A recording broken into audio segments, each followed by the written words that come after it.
Friday.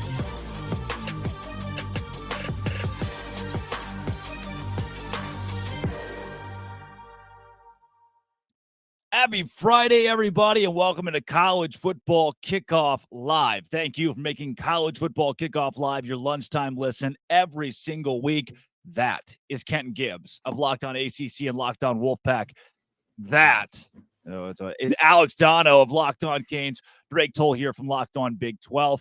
Guys, boring weekend last weekend in college football. We didn't get much around the country that mattered to us headlines-wise. What we do get this weekend is a slew of top 25 games, big matchups across the board. We'll talk a lot of Deion. We'll talk Alabama, Ole Miss. But we started off, Donna, with, to me, maybe the biggest game of this week, Notre Dame and Ohio State. You know, this is going to present opportunities for Notre Dame specifically when it comes to trying to cement yourself into the college football playoff picture. I also think it's a massive opportunity for Sam Hartman to get a little bit more love among the Heisman Trophy contenders. I know winning would be the priority for him over an individual award, but you know, this is a guy who has had a great career at Wake Forest up to this point, but being at Wake Forest flew under the radar a little bit. Now he's hit the big time at Notre Dame, and I look at this, and I know Ohio State are road favorites in this one, but I've gone both ways throughout the week in handicapping it, but I think this is a game that Notre Dame can and probably will win if they can exploit Ohio State's offensive line and just Ohio State's offense, period.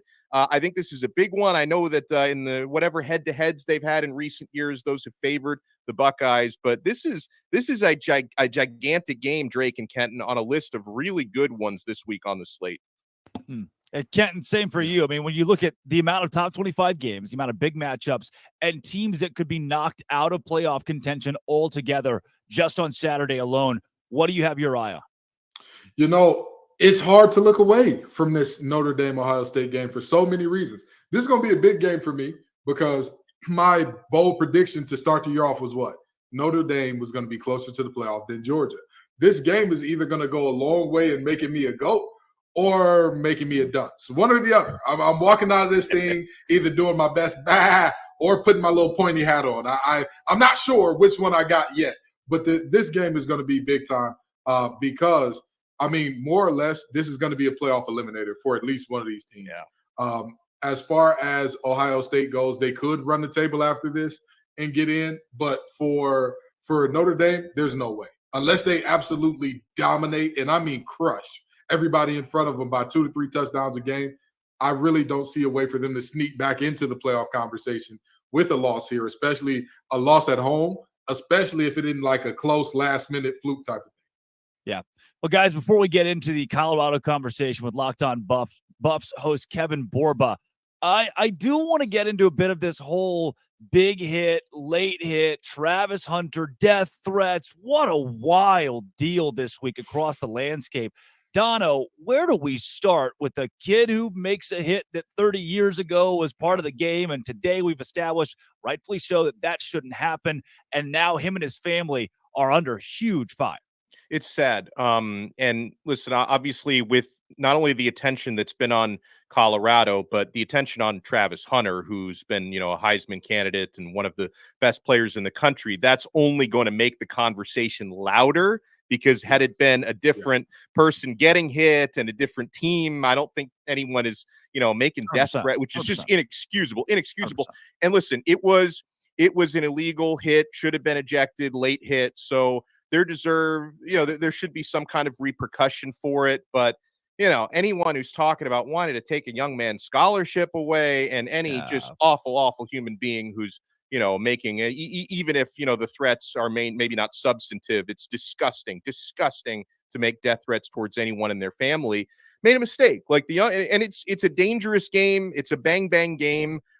Hit, illegal, late. It is what it is. This stuff happens. Football is a very violent game. So at a certain point, you just have to say, unfortunately, in this sport that we love so much, these things happen sometimes. We've got to move on with our lives at some point. Isn't that what Travis Hunter said? I mean, he came out in his and onesie Deion as well on his live stream in a onesie. Ken, I don't know if you've seen these, but he does. I guess he does a live podcast every week after these games, and he said, look, football is a violent sport. It seems like Travis Hunter even is at this point has forgiven every party involved. Absolutely. And like Dono said, grown men, kids, young teenagers, young men, doesn't matter. Death threats to anybody, whether they be 45 or 4, is ridiculous. This young man has done nothing to warrant that and deserve that. That is going too far. The scholarship thing is going too far. However, I do think that there needed to be a conversation about an ejection happening, because 100%. so many ejections for targeting over the years where guys were literally just playing football now, and there's an ejection. And here we have a case where the ball is clearly has already hit the ground. It is not catchable by any means, and you go and light a dude up. I think that there is a very good conversation to be had there about ejections, but all of this extra stuff beyond football, what are we doing? At the end of the day, this is a multi-billion-dollar game. Not going to deny that. This is a game that some of us have spent too many dollars and much too much time on FanDuel about. And toes. You know, and not just the folks who the bookie had to come to their door. Hey, pay up, buddy. Some of us have given up toes voluntarily for this thing. But it's a children's game at the end of it. Like, let's stop this. Your job isn't going to stop. Your bills aren't going to stop being due. Your car note, mortgage, rent is not going to stop being due because Blackburn didn't take the hit on Travis Hunter. So because he did, you shouldn't do anything to put all that stuff in jeopardy as well. Come on, knock it off. Grow up. I think what Kenton Gibbs is saying is touch grass. Kind of a really good way to just touch grass, guys. It's again a kid's game. Kenton, you hit it, and I want to know Kevin Borba's thoughts on this. He's got a big game this week. That's Locked On Buffs between Oregon and Colorado. We'll talk all of that as Kevin Borba joins the show.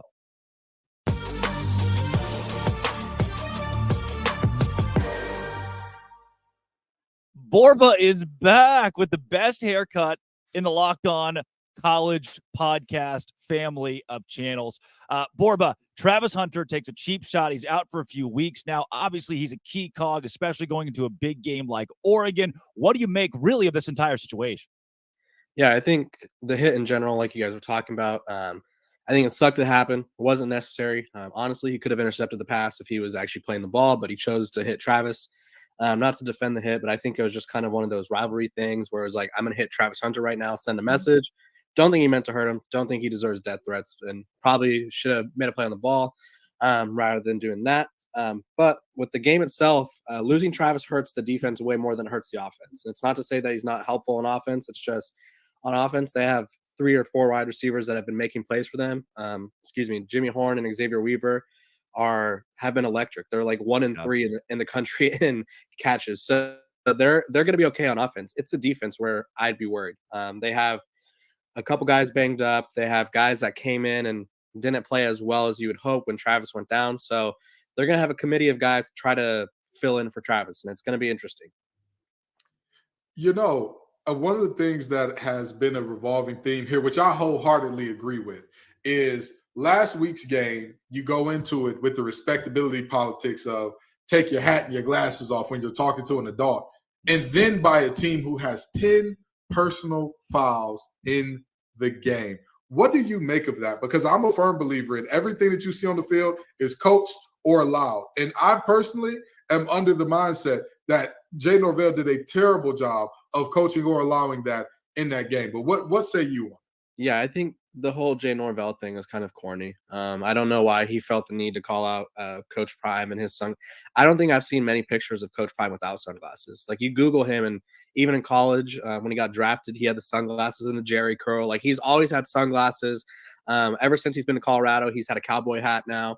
That's kind of his new thing. And so it just felt like a reach. It felt like a cry for attention. As the only child myself, I'm well aware of what a cry for attention is.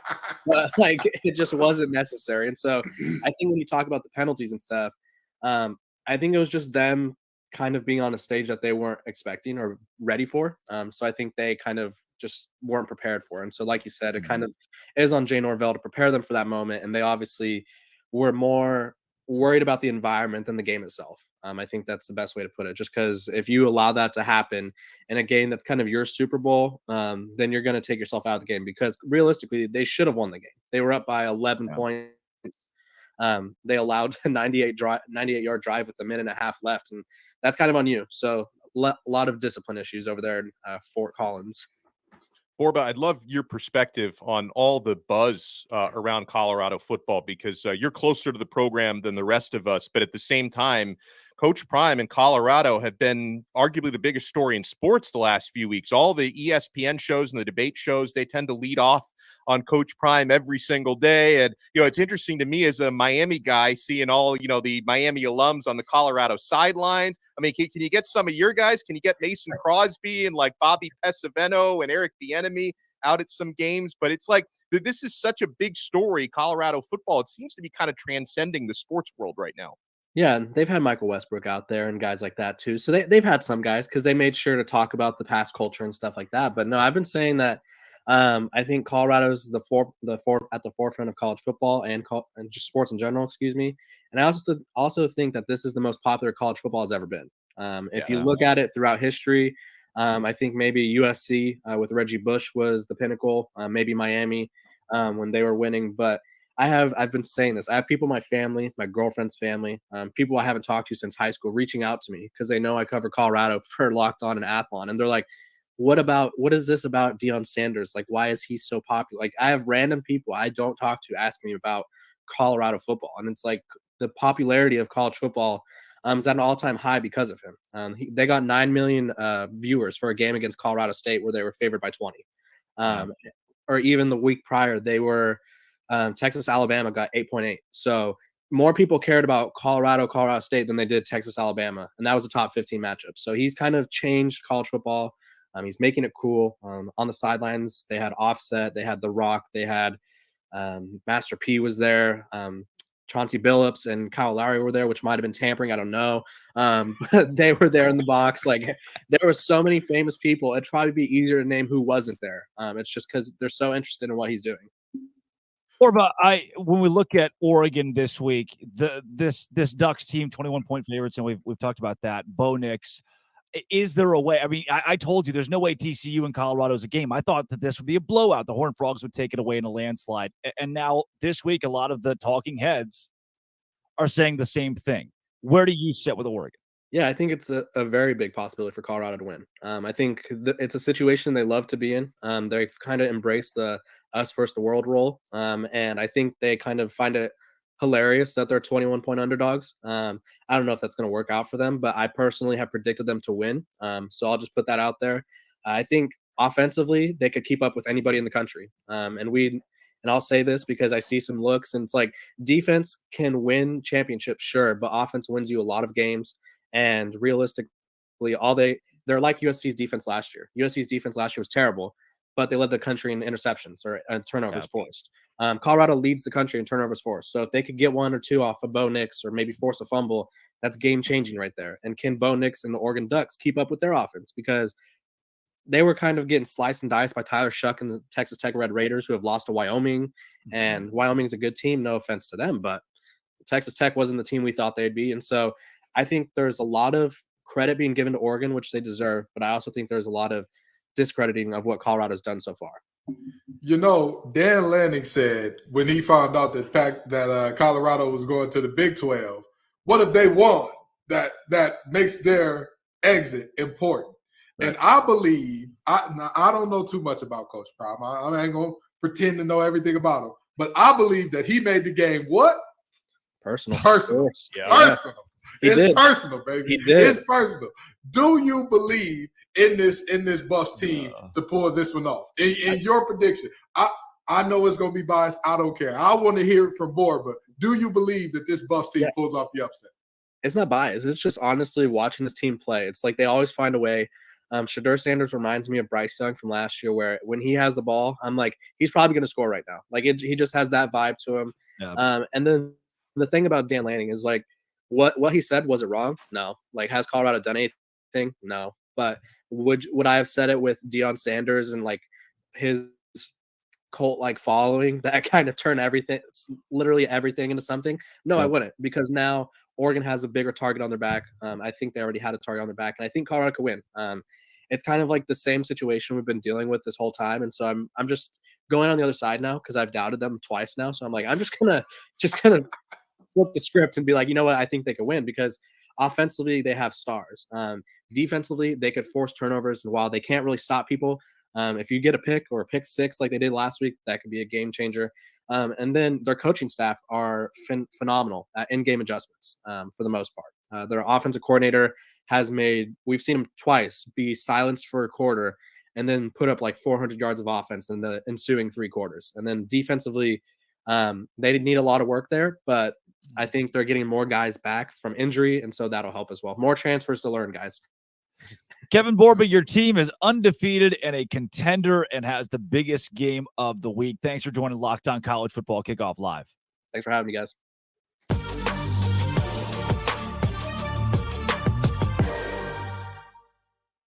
All right, fellas, let's take a trip around college football to our contenders for the college football playoff like we do every week. But first, Dono.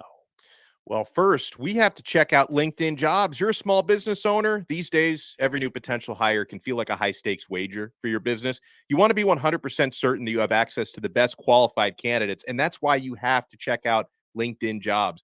LinkedIn Jobs helps you find the right people for your team faster and for free. You add your job and the purple hashtag hiring frame to your LinkedIn profile to spread the word that you're hiring. Folks, people will see it. I've gotten jobs through LinkedIn Jobs before. Simple tools like screening questions make it easy to focus on candidates with just the right skills and experience so that you can quickly prioritize who you'd like to interview and hire. LinkedIn Jobs helps you find the qualified candidates you want to talk to faster. So post your job for free at linkedin.com/lockedoncollege. That's linkedin.com/lockedoncollege to post your job for free. Terms and conditions apply. Guys, through now a few weeks, the public has eliminated Alabama, Tennessee, and Clemson from the college football playoff picture. But who is still in that picture, at least for now? The Notre Dame Fighting Irish can be in the mix. The road to the college football playoff begins tomorrow as they face Ohio State and the Buckeyes. What is the path to the playoff, with or without a win for the Irish this week? It's time for this week's Playoff Hopeful.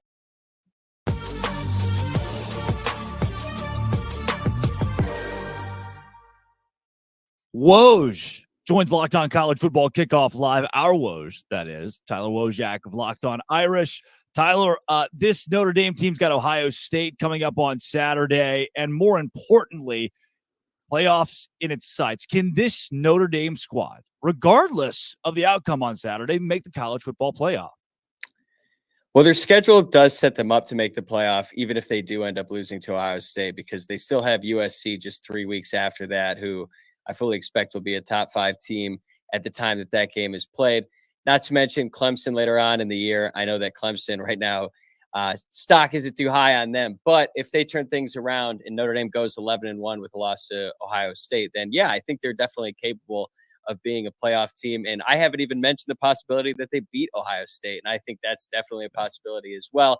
And if they do end up beating the Buckeyes on Saturday, the path is clear for them. At that point, they would probably shoot up the rankings, be close to the top 5, maybe even in the top 5 if they're able to pull off the upset at home on Saturday. But they've got the quarterback. They've got a bunch of talent around him. So I think they're definitely capable. We're just going to find out just how good this Notre Dame team is on Saturday at 7:30 p.m. Eastern.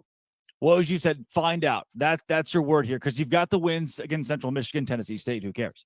The NC State game on the road, not only does Notre Dame win, they also cover. Have you seen enough in these 3 games to say squarely, oh, yeah, this team is going to beat Ohio State, or this team is a playoff caliber squad? I think they are a playoff caliber squad, but I won't know for sure until Saturday because there's still some questions. I think they're Ohio State is a really good team. They're a flawed team. They might not be as talented as they've been in recent years, and that's due in large part to the fact that they don't have a current first-round draft pick at quarterback like we've become to expect out of them. They've had C.J. Stroud and they had Justin Fields, and Kyle McCord might end up being a really, really talented college quarterback. We just haven't really seen it yet. This is going to be his 4th start. Meanwhile, Sam Hartman is going to be starting his 50th game on Saturday. So it's kind of hard to tell, but I think we're going to learn a lot. I'm more interested to see what Notre Dame's defense really is. Again, they've been playing some really inferior opponents up to this point, but when you're going up against Marvin Harrison Jr. and Emeka Egbuka and Travion Henderson and Mayan Williams, like, who cares who the quarterback is at that point? No. Those guys are going to make some plays, and you're going to have to be ready to go on Saturday. Let's go there. Quarterback play, Woj. When it comes to Sam Hartman, who might be the best quarterback in America, that's a tough thing to argue. He very well could be in New York, should be in New York at the end of the year. Does this team go as he goes? Is it Sam Hartman or bust for this team's playoff hopes? No doubt. And we're kind of in uncharted territory as Notre Dame fans, or at least a space we haven't been in a long time, where the quarterback is carrying the team. Notre Dame has had some really good teams over the past decade plus. 2020, they went undefeated in the regular season. 2018, they did as well. Both seasons, they had Ian Book as their starting quarterback. And look, I love Ian Book. He's a gamer, all-time winningest quarterback in Notre Dame history. But they weren't winning games the majority of the time because of Ian Book, whereas now they're winning games because of Sam Hartman. He elevates everyone on the offense, and I would say the entire team. Like, I feel like the defense plays differently. The coaching staff is a lot more aggressive. There was a period where they went 3 straight weeks converting on 2-minute drills at the end of the first half. They haven't had to do it at the end of the game yet because they've had such big leads in all of these wins. But you could see Marcus Freeman using his timeouts at the end of the first half when the defense is still on the field because he wants the ball back to give Sam Hartman a chance to drive down the field. And every time he's had a chance to do that at the end of the half, he has. So he really elevates everyone around him. And it's really exciting to see because I feel like most of the time when Notre Dame has made it to the playoff, they were missing that one key piece, and that's the quarterback. And they're not missing it anymore. Taking Sam Hartman out of the equation, though I know we just said we can't. Who is it that America doesn't know that's going to be the secret tool for Notre Dame's success down the road? On Saturday, I'm going to say Benjamin Morrison, the cornerback, and he's going to be probably under the biggest spotlight because he's going up against Ohio State's wide receiving core, and I would say they are probably at the top, at least for sure, the best wide receiver room in college football. USC could make a case that they're a little bit deeper. They go like 8 or 9 wide receivers deep, and that's certainly true. They have a stacked receiver room as well. But when you're going up against Harrison Jr. and Egbuka, like, those guys are so good. But I think Benjamin Morrison is a future first-round draft pick at quarterback. At Notre Dame, we don't get a whole lot of those. Right. So he's going to have a great chance to prove why he's so good. Last year, he sort of burst on the scene in that Clemson game when Notre Dame upset. I think Clemson was ranked 4th at the time in Notre Dame Stadium. Benjamin Morrison had 2 interceptions, one of which was returned for a touchdown. He was a freshman All-American. This year, a lot of expectations for him in the Notre Dame fan base, and now he's going to have to. He has the chance to prove it in front of the whole world on Saturday. Woj, thanks for joining the show today. Of course, man. Anytime.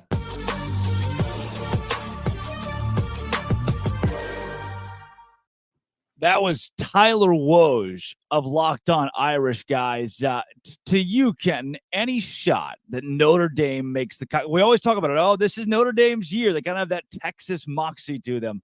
Do you think this is actually it? Absolutely. Absolutely. They don't just have a shot. There's a path. There's a very direct path for them. If you think about what they have going forward, I love the fact that we completely skipped over the fact that there's a Duke team that may be in the top 15 next week. That Notre Dame goes to Durham to play. They're going on the road to Wallace Wade Stadium, which I'm going to tell you, I was there firsthand for the Duke and Clemson game. That stadium, while it was a road game for Clemson, was not very loud. It was not very ruckus. It wasn't the type of environment that you think of. But tell me, Duke football wasn't a party? But it's still a road win if they can get it. If they can get it. And then you look at the USC game. You're looking at a USC team that could easily walk in top 2 or 3 in the country, undefeated, all the things that cannot play defense still. And so you're looking at a situation with Notre Dame where even if we count this game as a loss, you're saying that there's a path here. So if they win this game, I mean, they're all but a shoe-in at that point. But a loss here, I think that they'll be just fine. They just got to take care of what's in front of them. Dono, buy or sell Notre Dame? Buy, which as a Miami guy, pains me to say that because the history runs pretty deep there. And, as far as their path to the playoff, I agree with Kenton completely because not only does Notre Dame have the high-profile type of schedule where they could potentially be top 4 even if they lose one game, and if it's not Ohio State, who I think they will beat on Saturday, USC, you can take your pick on who they might lose to this year. They can still get in because they're also one of the most visible programs in the country when it comes to television exposure.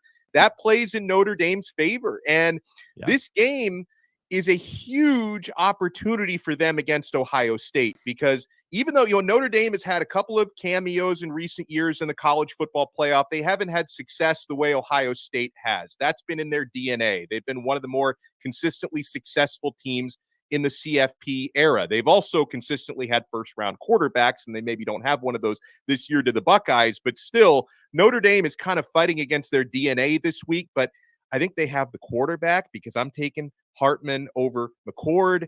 And I also think Notre Dame is going to have an advantage, like Kenton talked about, being in their home stadium. That's a tough road game. And McCord's first road trip against Indiana didn't go all that smoothly for him. No. So I think the Fighting Irish can pull it off. Obviously, matching up against Ohio State's just revolving door of future first-round wide receivers is going to be the most difficult matchup here. But I think they can put pressure against Ohio State's offensive line. I don't necessarily think this is going to be a beautiful, high-scoring type of game, but I think it's going to be a Notre Dame dub. 3-point underdogs at home. I think they cover and win.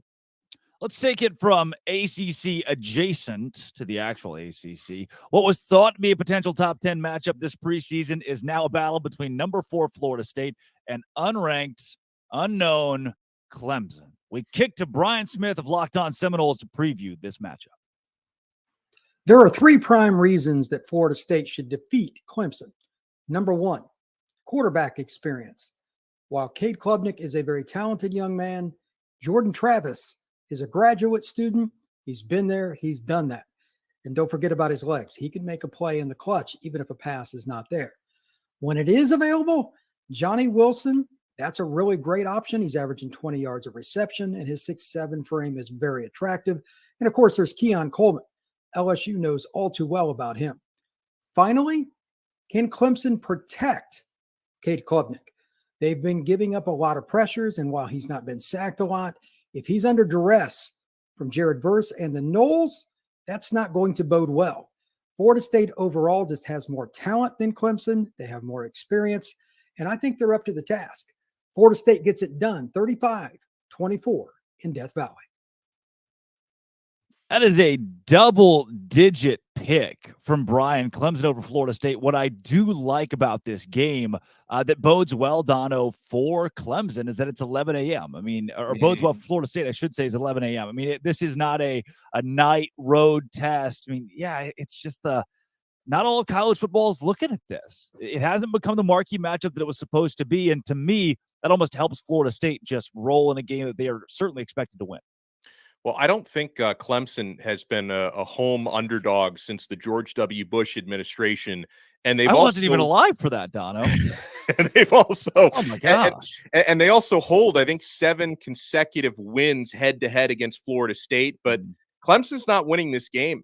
Florida State are the rightful road favorites here. I just don't see Clemson being able to score enough to hang with them. And I thought that Brian hit the nail on the head when he talked about the talent discrepancy a couple years ago. You didn't think you'd be saying that, against Clemson with a talent discrepancy, but they haven't adapted to the transfer portal. Dabo hasn't the way that Mike Norvell clearly has. They've had a good mix at FSU of organic recruiting, but really just a boost when it comes to what they've done in the transfer portal. And, people may have reservations about Florida State. I like to buy low on teams because, yes, they labored to beat Boston College on the road last week. But a couple things on that, guys. When you've got Clemson the following weekend on the road, that BC game, it can be a look-ahead game, and it's also really tough to win at Boston College, especially for the annual red bandana game, which is what Florida State was going up against. So they survived their letdown game last week. This is not going to be a letdown game for Keon Coleman and for Johnny Wilson. And obviously something I'm looking for is Jordan Travis 100% healthy? Because he did get banged up and missed a couple of series with a shoulder last week. He's going to start, but is he limited in any way, shape, or form? We'll find out. But I think Florida State wins this game comfortably. Yeah, when I look at the Boston College game you mentioned, it seems like every big team has that one game on their schedule. Georgia, Missouri last year, where Georgia just escapes Columbia with a win against a middling Missouri team. Kenton, for you, when I look at this, I think, all right, yeah, Florida State wins for sure. They cover 2. Did they win by double digits, though? That's where I think I hang up. Yeah, I agree. The hang up is right there. I don't think that this Florida State team knows how to get it done that well. with all due respect, if What about the Brian LSU Kelly- game? Hold if on. Brian- here. and let me Yeah. finish that out now. If Brian Kelly did not piss down his leg in a way that I have never seen from a head coach that's getting paid millions of dollars, my brother in Christ, you have a receiver that is giving the fade signal back to back to back on your corner, and he's dunking on him. It's not like he's giving the fade ball and it's incompletion. He is completing these passes, and you stay in single high coverage for what reason, Mr. Kelly? Please, I elaborate. They're not running the ball well, and you say, it's okay. We need the extra body down there. We're not going too high. That just is too much like right. So with that being said, I think that their talent carries them most of the way. But honestly and truly, I think that Dabo is the better coach, and he finds a way to get this thing close. I'm not saying that they win this game. I don't think Clemson wins.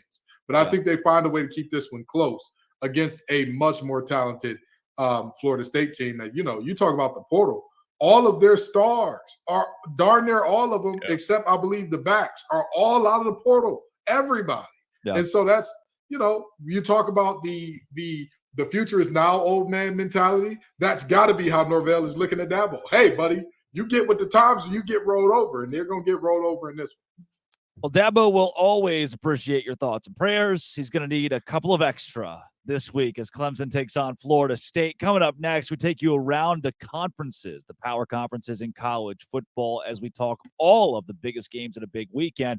But first, let's bet on those games. What do you say, Dono? Oh, I'm down for that task. Guys, FanDuel, we are having so much fun each and every week. You can snap into this NFL action with FanDuel, America's #1 sportsbook. Right now, new customers get $200 in bonus bets guaranteed when you place a $5 bet. That's $200 in bonus bets, win or lose. If you've been thinking about joining FanDuel, there's no better time to get in on that action. The app is so easy to use. There's a wide range of betting options, including spreads, player props, which are so much fun, over-unders, and so much more, and got a lot of good action this weekend. So visit FanDuel.com/lockedon and kick off the NFL season. FanDuel, official partner of the NFL. Well, guys, this is the week we've been waiting for. It is finally conference season and so many big games to kick that off. And ranked versus ranked as well. How do we keep up? We go around the country. In part one of our Conference Confidential, kicking us off, as always, is Craig Sheeman from Locked On Big Ten.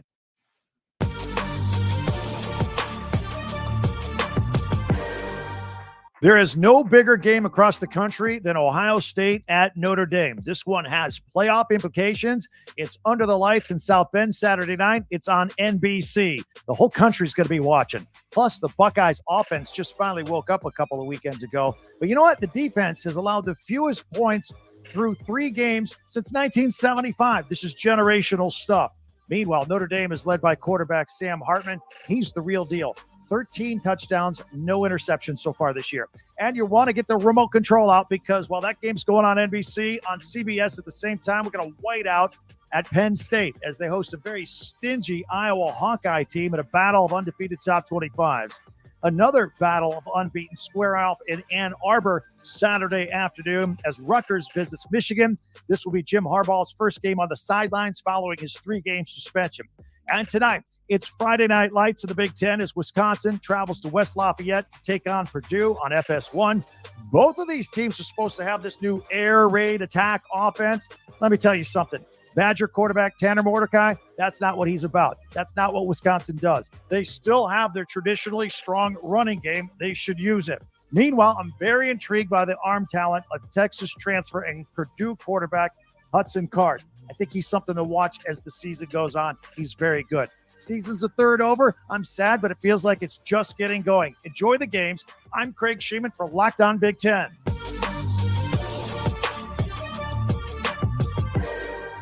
Week 4 in the Pac-12 is loaded with a trio of top 25 matchups, and Colorado is not the biggest one, though it certainly is an exciting one. Spencer McLaughlin here for Locked On Pac-12. Oregon State and Washington State are playing what some are dubbing the first ever Pac-2 championship game in Pullman this week, a battle of top 25 undefeated football teams to begin conference play, a tone setter really for both of them. Oregon State looking to solidify their case as a Pac-12 contender, Washington State looking to squarely put themselves into that discussion. And make no mistake about it, a win over Oregon State would do just that. The Beavers are a good football team, and the Cougs at home in front of what should be a rockin' Martin Stadium are going to do their best to get that win, go to 4-0, move up the rankings, and get their highest rankings since 2008. If they are moved up the way that they should be, if they're able to win the football game. Colorado travels to Oregon. They're 21-point underdogs. Where have we seen that before? It always makes it interesting, and it always is with Coach Prime. UCLA also travels to Utah to take on the Utes. Looks like Cam Rising might play for the first time in 2023. But for Oregon State and Washington State, it's about which quarterback plays better, Cam Ward or DJ Uiagalelei. Both guys at their peak are really good quarterbacks who are productive and lead their offenses in a really, really solid fashion. But at their worst, they're guys who are completing a low percentage of passes and turning the football over, putting it in harm's way, and that can really stifle things offensively. I think Cam Ward has to play better than DJ Uiagalelei in this game for the Cougars to get the win, because I trust Oregon State's run game more than Washington State's. But this is a battle of two solid defenses who are going to be playing a game that feels like it's about more than just football, and that's because it is. 3 top 25 matchups, 6 games overall this week in the Pac-12. Going to be really, really fun to see how things shake out.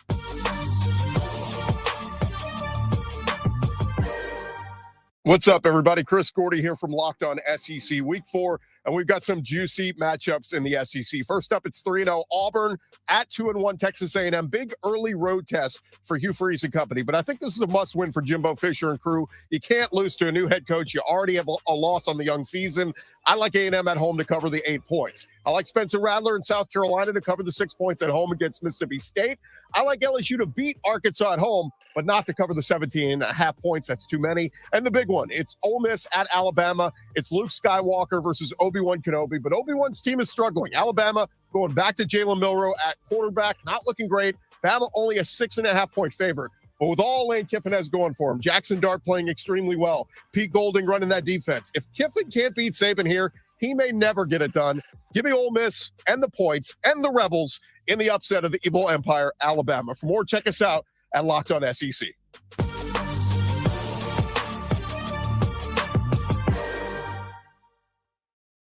Wow, Gordy wearing a Joe Burrow shirt with pride this week. Tell him what it is, Chris Gordy. Guys, plenty of huge games to talk about in college football, but I want to hone in on some individual programs now with our boom and bust this week. Kenton Gibbs, we will start with you. Who is your boom team as of Friday, September 22nd?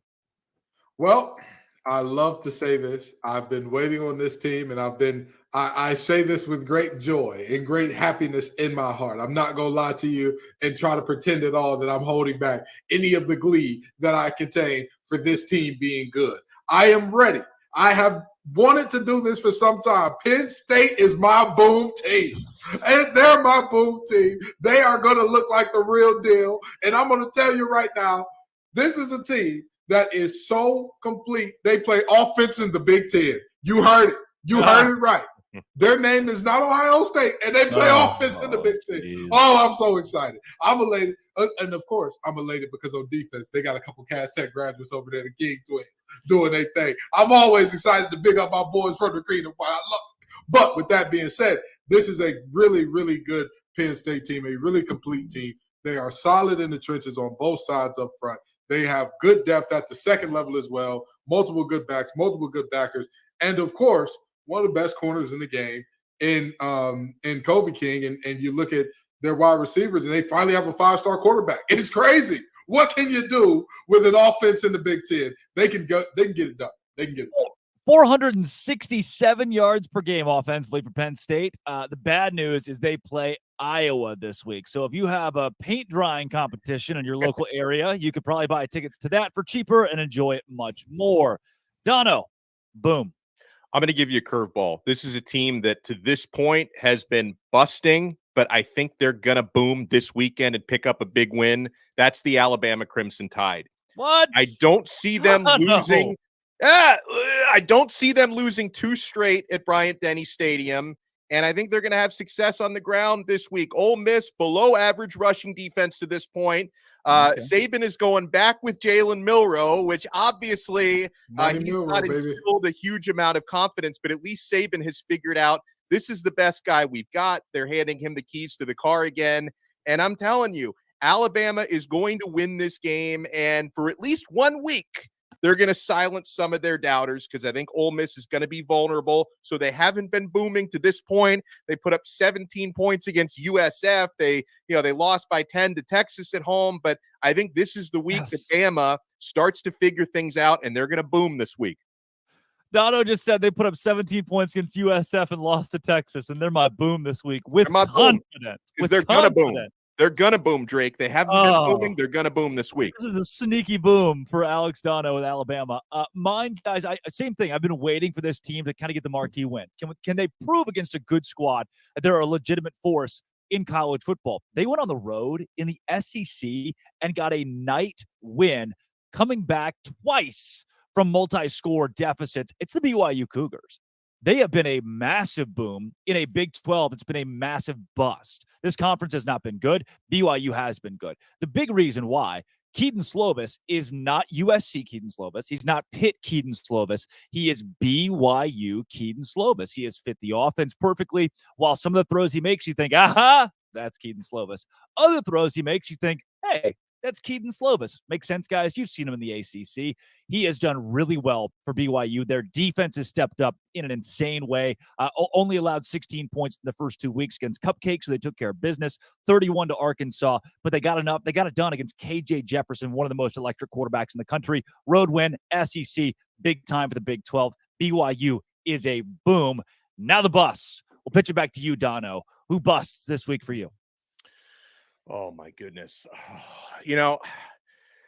Colorado is going to bust this week, guys. Deion's watching right now, by the way, Dono. Deion's watching. Personal because of Dono. I waited for Borba to be out of the studio. Colorado is going to bust this week. Oregon is going to handle them at the line of scrimmage. And, Borba talked about it being without Travis Hunter. That's definitely going to hurt them more on defense since it's going to hurt them on offense, but it's going to take away their best cover guy. And, Deion talked about cornerback by committee this week. They've got a 5-star true freshman in Cormani McLean who, cares more about his social media than actually getting better and developing. So I don't think we're going to see much, if at all, this week. Okay. Everyone went crazy about Colorado. I see like Michael Irvin is doing a social media post where he's like crying tears of joy because they beat a team in double overtime that lost to Washington State by 26 points in their previous game. Oregon is going to boom this week, which means Colorado is going to bust. All right, Kenton, who's your bust right now? Dono, he was crying because it was 2 a.m. We were all ready to go to bed. We were so happy that it was a miracle. Over. I was still awake. I usually go to bed at like 10 o'clock, and they talk. That game set like a ratings record for the late game time slot. I was even up. Well, I stayed up like 4 hours past my bedtime to watch that. Listen, I wake up at 4:30 most mornings. I was crying when that game was over. I was right there with my going, thank you, Lord, this thing is over. But I struggled to come up with a bust team because there actually were 2 that I wanted to go with. And then I thought to myself, you're a rule breaker anyway, so we're going to go with 2. I've already talked about both of the teams that are playing these teams have already been talked about. Iowa, I don't know why anybody would rank that team. I don't know. What's better, Kenton, is they are undefeated and just haven't moved in the rankings. They started at 25. They keep winning games. People are like, all right, 25 it is. Cade McNamara has looked mid at best. And I mean, like, in the Midwest, outside of Detroit, of course, the wonderful bastion of a society that we have there, there's some really bad food, like Skyline Chili and whatnot. Things like that, mid, right?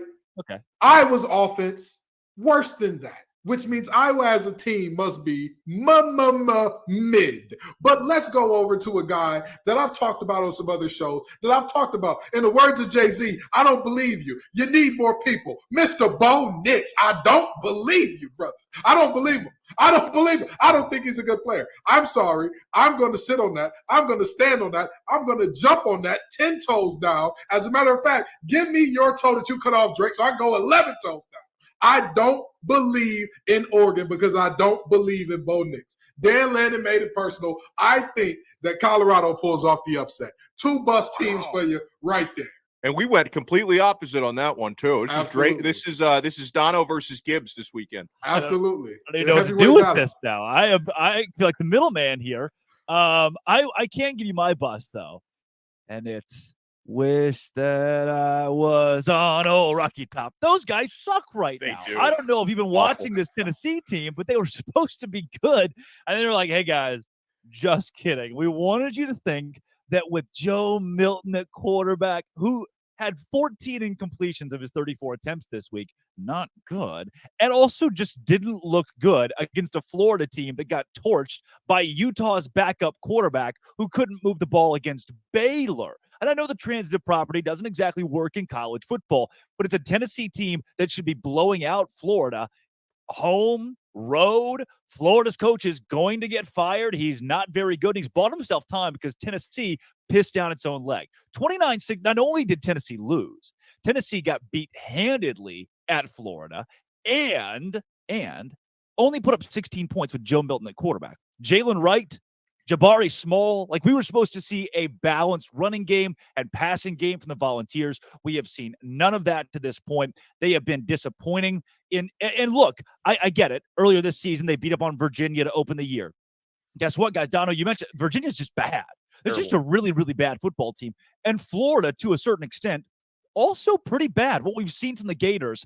And you know, not only did Tennessee lose, they did not compete against the Gators. That's a bust for me, 100%. We got time for one more boom for each of you guys. Let's lean on the positive here. Adano, give me another boom for you. I'm stealing Kenton's thunder, and maybe he stole mine because Penn State is a massive boom for me for all the reasons that Kenton talked about. I don't necessarily think their game is going to be very exciting this weekend, but this is a ranked matchup for them. They're favored by 2 touchdowns against Iowa. If they don't cover this week, it'll probably be because they get so bored playing against Iowa. But Penn State has been a massive boom for me so far. All right, Kenton. Now let's diversify here. No more Penn State talk. Yeah, You're another boom for you. Another boom. I got to get this guy his guts. I give credit where it's due. I thought that he was a lifelong defensive coordinator, but he's showing his behind as a head coach in year 2. Brent Venables, come on down, baby. He is out there doing it at Oklahoma right now. And they're playing. Whoa. This is boom, not bust.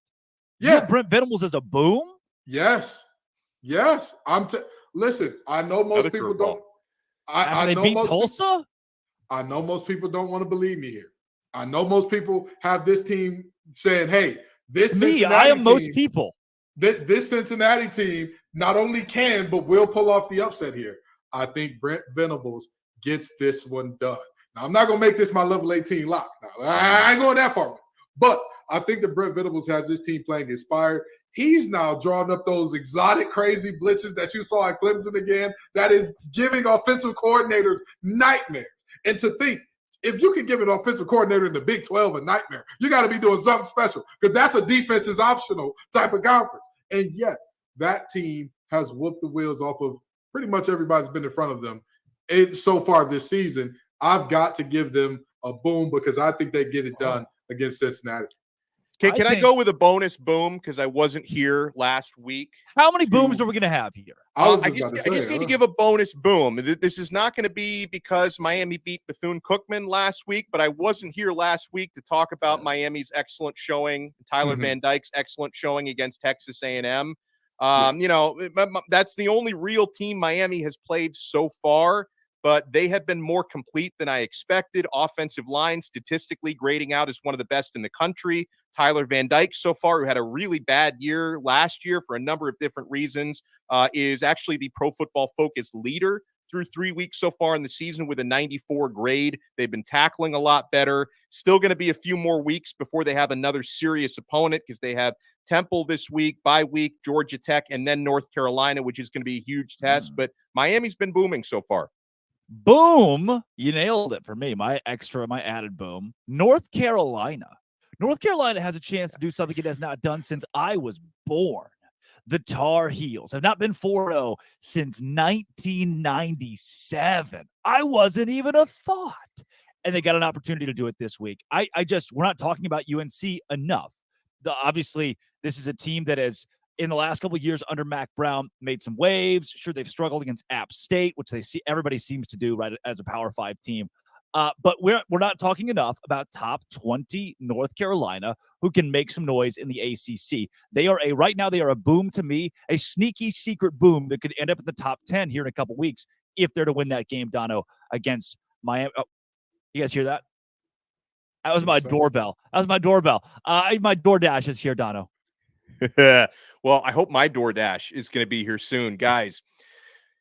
Missing that syrup on your pancakes, or maybe you just ran out of your favorite coffee creamer? With DoorDash grocery delivery, you can get what you want right when you need it, folks. You've trusted DoorDash to deliver your restaurant favorites. Now you can get grocery delivery that actually delivers too. With thousands of grocery stores to choose from, you'll find the best in your neighborhood and boost your local economy with each and every order. And if you want even more value, you can save on all your grocery and restaurant favorites with a $0 delivery fee on all eligible orders with a Dash Pass membership. Get 50% off your first DoorDash order up to $20 value when you use code LOCKEDONCollege at checkout. Limited time offer, terms apply. That's 50% off up to $20, no minimum subtotal, and zero delivery fees on your first order when you download the DoorDash app in the App Store and enter promo code LOCKEDONCollege. Don't forget, that's code LOCKEDONCollege for 50% off your first order with DoorDash. Now, I know what you're thinking. They went and nationalized my Locked On show. You're sitting there, you're watching Locked On Ole Miss as we speak, and you're thinking, where is Stephen Willis and who are these three guys? Well, this is Locked On College Football Kickoff live every Friday from 11 to 1 Eastern time with everything around college football. We take it on a complete wraparound across the entire game. Drake Toll from Locked On Big 12 alongside Kenton Gibbs of Locked On ACC and Wolfpack, and Alex Dono of Locked On Canes as well. Guys, as we get closer and closer to this noon hour, it is time for Sell Me Why. Ain't nothing but a heartache or a mistake. Sell Me Why this week. Michigan, 23.5-point favorites in a conference game. The return of Jim Harbaugh against Rutgers. The Wolverines host the Scarlet Knights. Here's Isaiah Hole to sell you why the Wolverines will cover that massive spread. The spread for Michigan football in the homecoming game in week 4 to host Rutgers is Michigan favored by 24.5. Will Michigan beat the spread? This is Isaiah Hole from Locked On Wolverines. And I'm going to give you a reason why Michigan will beat the spread. And I have a couple here. The big one is Jim Harbaugh returns to the sidelines. Now, if you listen to any Michigan players throughout the week, they say it hasn't made much of a difference having the interim head coach as well. Jim Harbaugh's been away for the last 3 weeks. But has this looked like the same Michigan team? It really hasn't. On top of that, this is the biggest game so far of the season. I know it's Rutgers. But at the same time, we've seen Michigan kind of sputter out. We've seen the starters out from midway through the third quarter in each of the first 3 games. Now is going to be a time when you see Michigan put the pedal to the metal, cover the 24.5-point spread, according to FanDuel. Michigan has got this one in the bag, even though they have yet to cover the spread so far this year. Wow. Michigan has allowed 16 points combined in 3 games, but they're playing a Rutgers team that has allowed 30 points combined in a much stronger 3 games. Rutgers has double-digit wins against Northwestern, Temple, and Virginia Tech. All those games coming at home. This is their first road test. Kenton Gibbs, are you sold? I'm sold on Michigan covering this. Yeah, I honestly think the Fighting Greg Schianos haven't played anybody that's super quality so far this year. Well, neither is Michigan, Kenton. Yeah. I mean, I'll give you that. But if I'm looking at these teams, anybody who's listened to me talk on these shows before, I always tell people before week 4, we're all taking shots in the dark and guessing. And if I'm taking a shot in the dark and guessing, hey, based on what I've seen so far, the little bit of information I do have, filling around in the dark, doing my best Stevie Wonder impression, I think that we're for sure going to get Michigan covered. Yeah, not just a little visually challenged, not blind. You know, need a little help every now and then. Not blind. But I think Michigan gets this done, and I think they cover. He sold me why. He sold me on this one. Dono? He didn't sell me, because if the way you end your statement is, even though they haven't covered a spread yet this year, that doesn't make me too confident in betting a spread this big. It's all about the margins here, Drake, because if it was Michigan minus 20.5 instead of 24, 24.5, I'd say, okay, they'll probably win it by 3 touchdowns. This one is too rich for my blood. Rutgers has run the football pretty well this year. They put up 254 rushing yards against Temple earlier this season. I know that's not Michigan, but all this to say, Michigan's going to win this game. I just don't think they win by that much. So I'm not sold. Yeah. It reminds me of like the Indiana-Ohio State game earlier this year, where it's, hey, really, really good team that should obviously win against another Big Ten team that plays good defense and has an offense that runs the ball. We slow the game down. It's just tough to win by 24 points in the Big Ten, especially when Michigan's offense has been methodical at times this season. Looking at, Bowling Green, UNLV, and ECU, they're averaging around 32 points per game. That is not a lot in your cupcake non-conference. You're supposed to be lighting things up with an offense like that at Michigan. So maybe this game does end 31-14. That's a cover.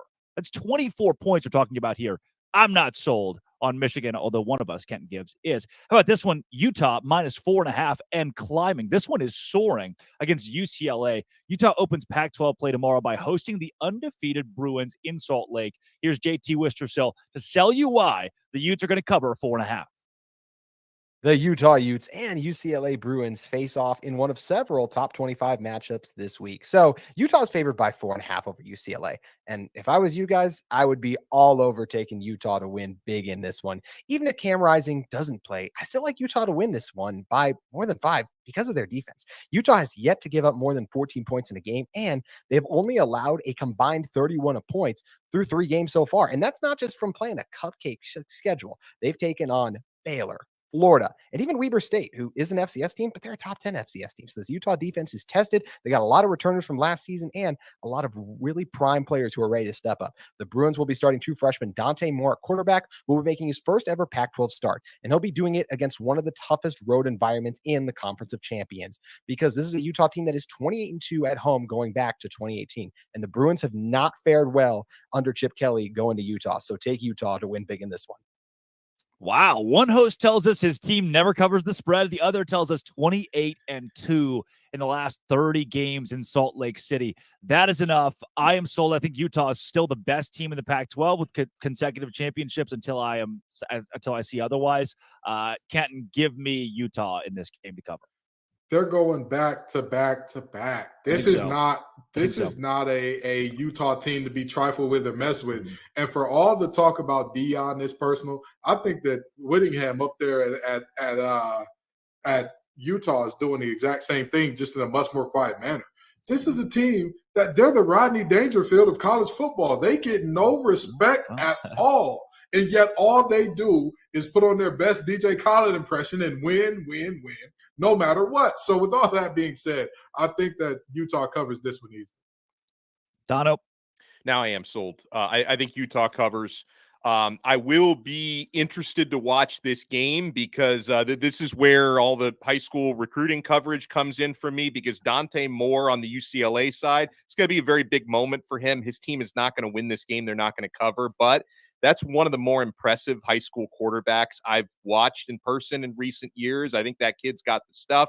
I don't think this Saturday is going to be his time. I think his time's going to come a little later. We got a whiteout on Saturday night. The number 7 Penn State Nittany Lions, 14.5-point favorites over the number 24 ranked Iowa Hawkeyes in Happy Valley. Zach Seiko will sell us why the Nittany Lions will cover 14.5. Hey, it's Zach Seiko with Locked On Nittany Lions, and I'm here to tell you why you should be betting on the Penn State Nittany Lions to not only win, but cover the spread against the Iowa Hawkeyes in the whiteout game. I got a few reasons for you, and the first one is that whiteout environment. Whiteout conditions in Beaver Stadium in Happy Valley, Saturday, September 23rd. When you have a whiteout game for Penn State, it's already a 7-point, 10-point advantage in favor of the Nittany Lions, so you give them an automatic 10 points to start when it is the whiteout game when it comes to the spread. And we know that this one is 14 against the Hawkeyes. The second reason here is revenge. Penn State has a lot of revenge on the mind here. As back in 2021, when Penn State and Iowa were top 5, they met out in Kinnick Stadium. Penn State should have won that game, lost Sean Clifford. They were up by double digits. The injury to Sean Clifford just derailed everything.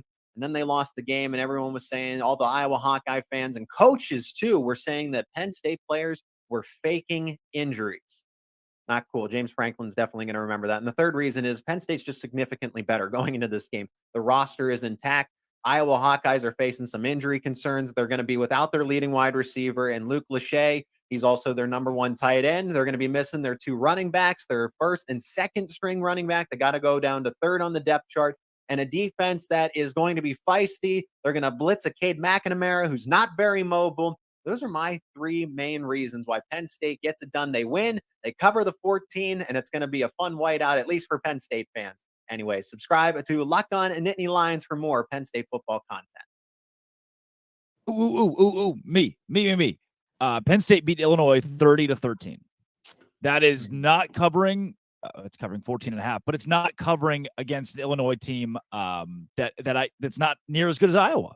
And in the Big Ten, again, it's tough to win these games by more than a couple scores. 24-14, 27-14. Once again, I am not sold on the Nittany Lions despite a whiteout. Let's take it to Dono.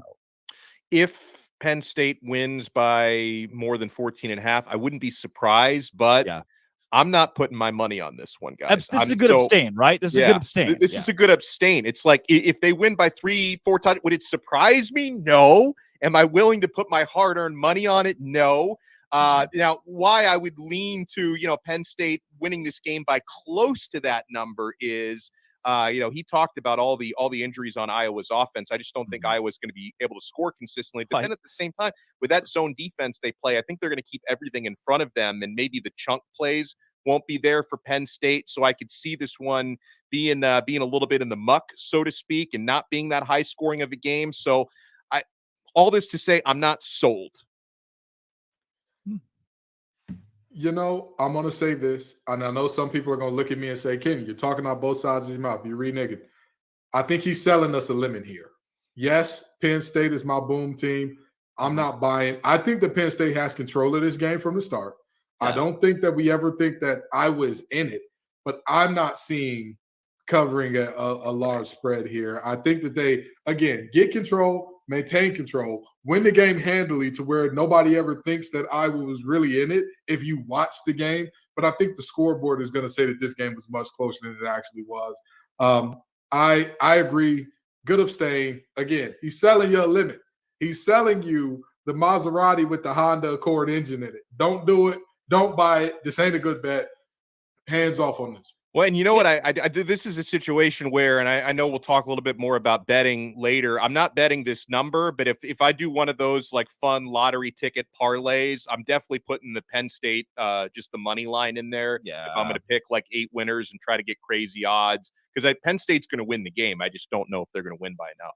Right. Well, you think about this again, Big Ten. This is a Penn State's in control 24-7 late in the fourth quarter. Iowa puts up a garbage time touchdown, and the score looks much closer than the way Penn State actually dominates, or even, again, 27-14 is not a cover in this scenario. That's why I can't be sold. I can be sold, though, on Ole Miss to at least give Alabama a run for its money, and whoever runs out at quarterback for the Crimson Tide. Let's go with Locked On Ole Miss to preview this game.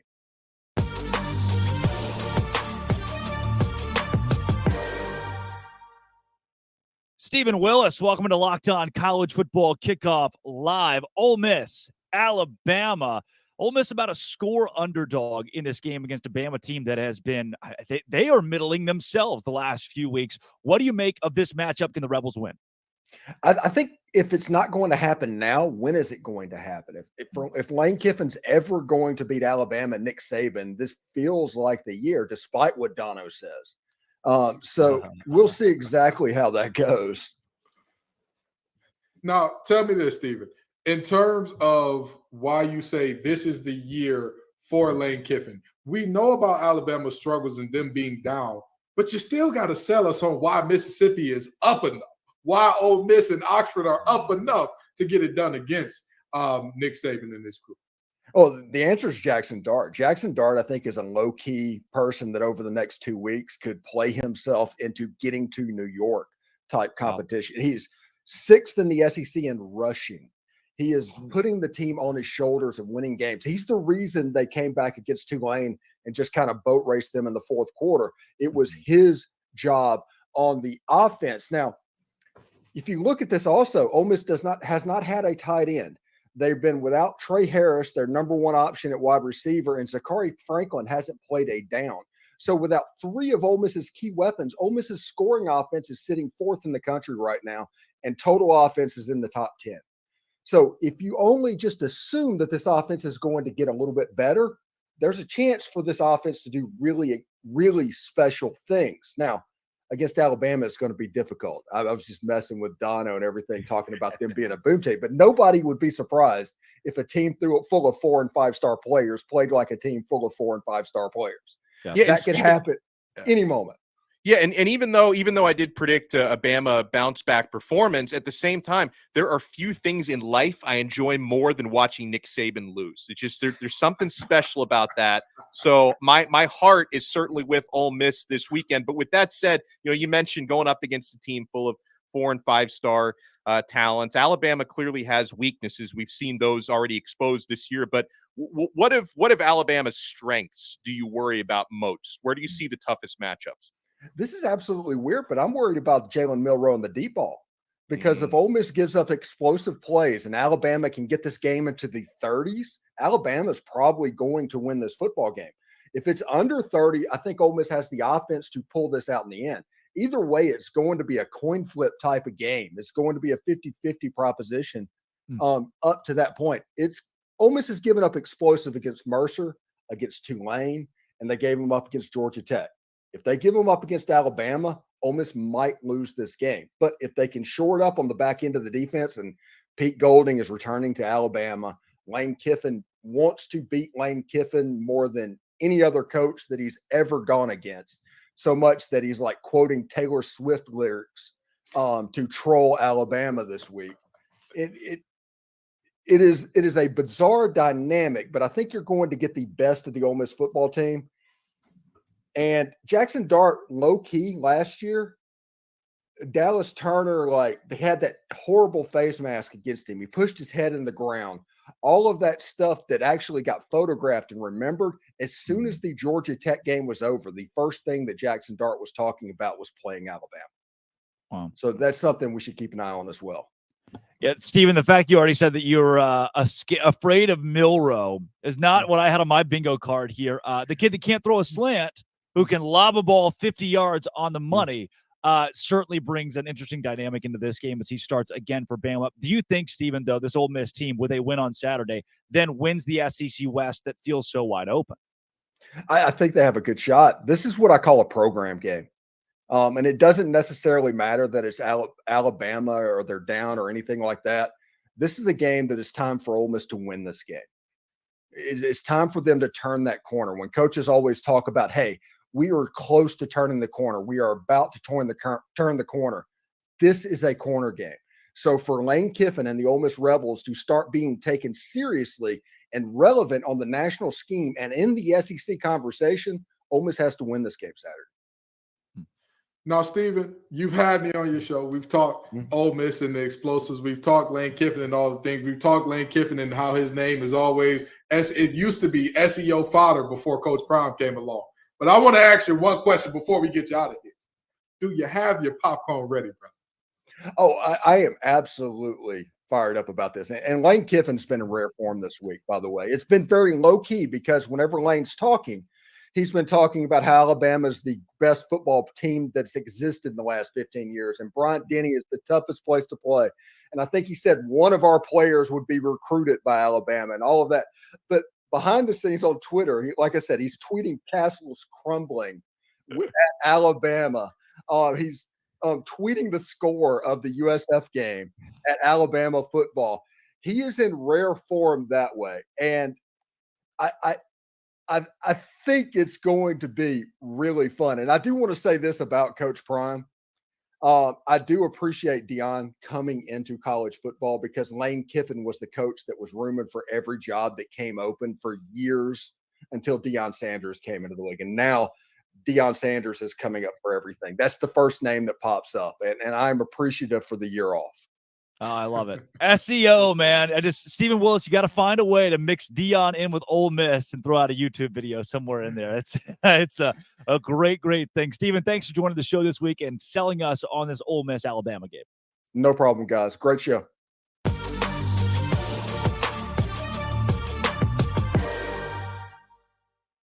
Coming up, we have Conference Confidential Part 2, and we also talk about coaches who are on the hot seat and brushing up on their LinkedIn profiles. Right, Dono? Yeah, if you want to brush yours up, thankfully, Billy Napier gets the week off. He's not LinkedIn Billy this week, but these days, every new potential hire can feel like a high-stakes wager for your small business. You want to be 100% certain that you have access to the best qualified candidates available, and that's why you need to check out LinkedIn Jobs. LinkedIn Jobs helps find the right people for your team faster and for free. You add your job and the purple hashtag hiring frame to your LinkedIn profile and spread that word that you're hiring. Simple tools like screening questions make it easy to focus on candidates with just the right skills and experience so you can quickly prioritize who you'd like to interview and hire.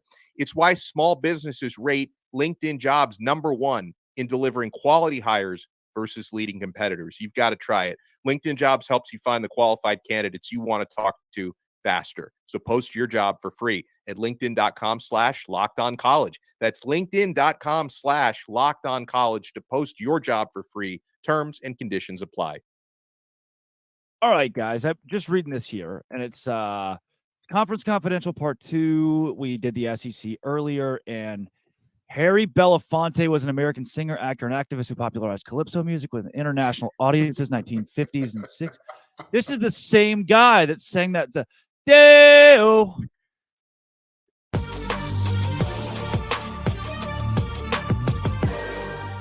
Deo.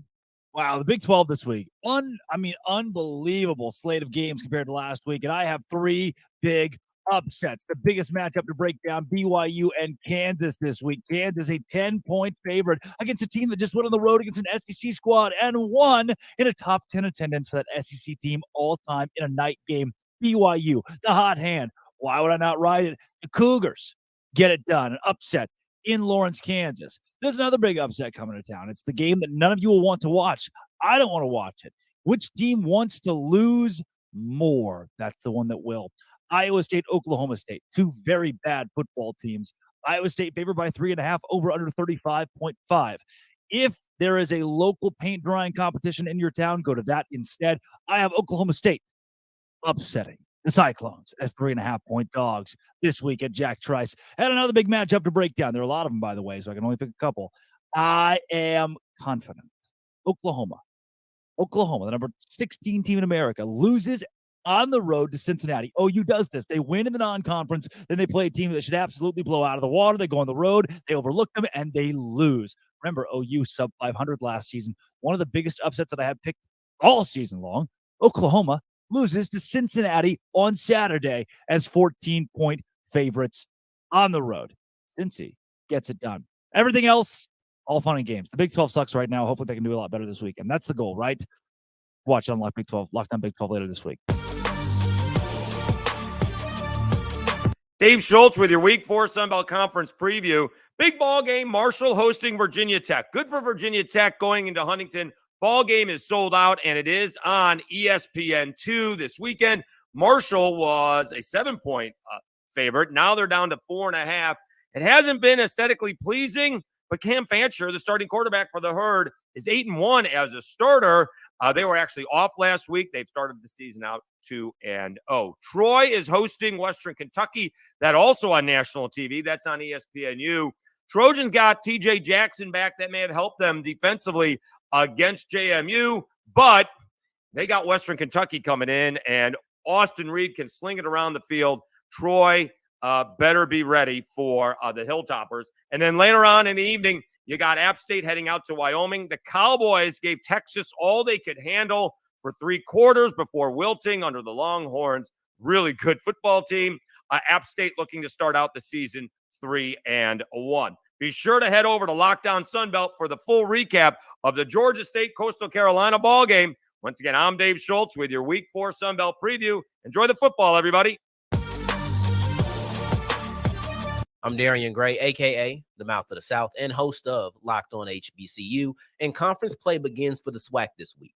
Now, the conference is divided into two divisions, the East and the West, so it's only right that I give you a matchup from each of these sides of the conference to look out for this week. And they're very important. You have Prairie View versus Alcorn State. And to me, this is a matchup that on the West side will really decide, hey, who's going to be the team that comes out of this and plays in a championship game? It might not be either one of those teams at the end of the year, but with the way the West looks, this is the type of matchup that will be heavily impactful in potential tiebreakers, which is something that it really did come down to in 2022. Now, meanwhile, on the East side, you're looking at FAMU, who this is their division to lose. FAMU looks like the top dog, not only in the East, but really in the whole conference, and maybe the best HBCU on the FCS level. But they are going against one of the teams that I would consider legitimate competition, and that's Alabama State. Now, the Hornets don't have a great offense, but they do have an elite level defense, and an elite level defense can keep you in any game. If FAMU wants to really distance themselves and feel a little bit more comfort going throughout the rest of the season, and I know it's early, but if they want to feel that comfort, they need to defeat Alabama State. Losing this game will make things much harder for them, and it'll be a big feather in the cap of Alabama State and probably the biggest win for Eddie Robinson in his 2-year career as far as a coaching tenure. But I got FAMU coming out of this. Now, as far as Alcorn versus Prairie View, that's anybody's game. It's still early, and both of those teams have some big question marks, and this game will be one of the times when we have those questions answered.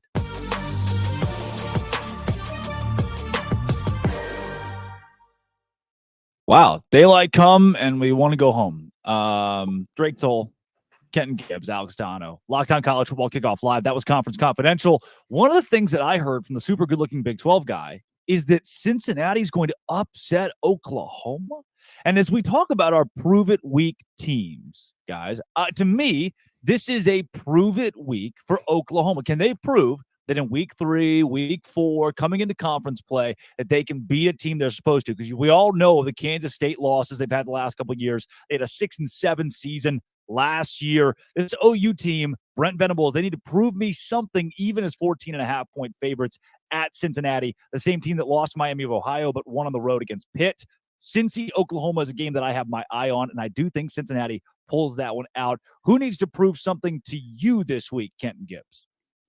I mean, I agree 1,000% with you, and I hate to piggyback off you, but number one, I've got some inside sources that tell me that the Big 12 guy, he's wearing a toupee. The hair really is. You know, I heard this was three ball guys. He hasn't gotten a haircut in weeks. It looks the exact same every time, and I don't understand it. I'm just telling you, it's fake. It don't grow, baby. It don't come out his head. That's why. But that's neither here nor there. That's neither here nor there. What we do need to talk about is I 1,000% agree. I just beat the table and said that the Sooners were one of my boom teams. Well, Boomer Sooner, time to show up, baby. Time to do your thing, because if they don't show up in this game, if they win this game by even a field goal, now there are questions.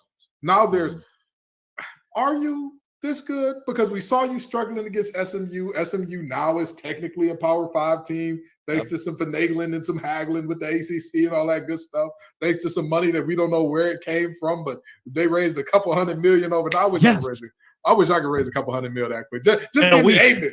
Just give me $8 million. I'll be all right. But in all seriousness, Oklahoma has to prove something to the nation. And honestly, they got to prove something to themselves, because everybody said Lincoln Riley left, and he took all the music with him. That was the day the music died, friends. Well, guess what? It's time to prove to us that the band is still playing down there in Norman.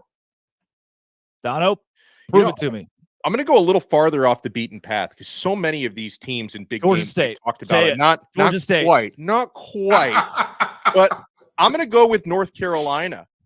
They are heavily favored in a tough place to play. They're on the road at Pittsburgh, and I know Pittsburgh is off to a worse start than anyone expected at 1-2 on the year. But North Carolina, to me, at number 17 in the country, undefeated. Covering a 7.5 point line, it's not going to be a cakewalk for them, favored over a touchdown up there in Pittsburgh. And, they have to show us that they can play consistently well if they're going to try to climb inside that top 15 after this week. And, they had a little bit of a rocky game against Appalachian State. As Drake mentioned, they give every Power 5 every year trouble, but some people were a little bit down on North Carolina after that. I think they have an opportunity if they can win comfortably on the road against Pittsburgh, because any ACC fan knows that's not an easy place to win. North Carolina can really prove us that they belong in the top 15 this week. Guys, one of the teams that I still think needs to prove it, and I'm sure you won't disagree, that'd be the Georgia Bulldogs. You think, right? This has got to be the week they play a good team. This has got to be the week they have a big matchup, because they've been double-digit favorites, 20-plus favorites every week, even against South Carolina. And they struggle against the Gamecocks. They obviously beat the brakes off of Ball State and UT Martin. And this week, they get the mighty UAB Blazers. That's that SEC schedule for you. Georgia has not played a prove-it game yet. And at this point, what do you need to see, Kenton, from the Bulldogs moving forward? Because they get Auburn in a couple weeks, Kentucky, Vanderbilt. I mean, this schedule up and down is one of the easiest in the country, especially for an SEC squad. Well, in the words of a light-skinned young man with cornrows from Canada, I need to see domination, badness, combination. I need to see all of those things from Georgia. I need to see nobody come close. I talked about this with Notre Dame in terms of if they lost to Ohio State this week, if they went forward and dominated, they'd be just fine. With Georgia, you're looking for a team that has to dominate. They cannot have Georgia's prove it is not one game. They have an entire season. They've got to prove it every single week, because all of the teams that we thought were going to be good on their schedule. Joe Milton, Bazooka Joe. It is a bazooka, but guess what? Bazookas have a large explosion radius, meaning you don't have to hit your target directly. Just get in the area. And unfortunately, close don't count in football. So, yeah, Bazooka Joe is a very fitting nickname there.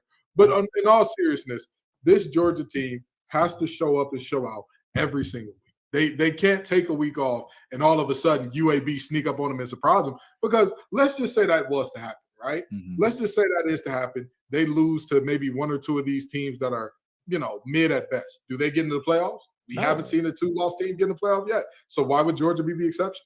No. So Dono, let's go through the next couple of games for them. So UAB, obviously a win. At Auburn, they'll be double-digit favorites. They'll win that game. Kentucky at home, double-digit favorites. They win that game. Vanderbilt on the road, double-digit favorites. Not till you get to that game against Florida do they really get what some would call a test. Florida got jacked by Utah. Then Missouri at home, double-digit favorites. Then Ole Miss at home. That's when things might get interesting. You already mentioned how Tennessee and the end of the year with Georgia Tech are both games that are disappointments. There is maybe one game on that schedule where Georgia's not favored by multiple scores. Dono, I just don't – this schedule's not preparing them for this schedule should not keep them from Atlanta, and it certainly shouldn't keep them out of the college football playoff. This is Bush League.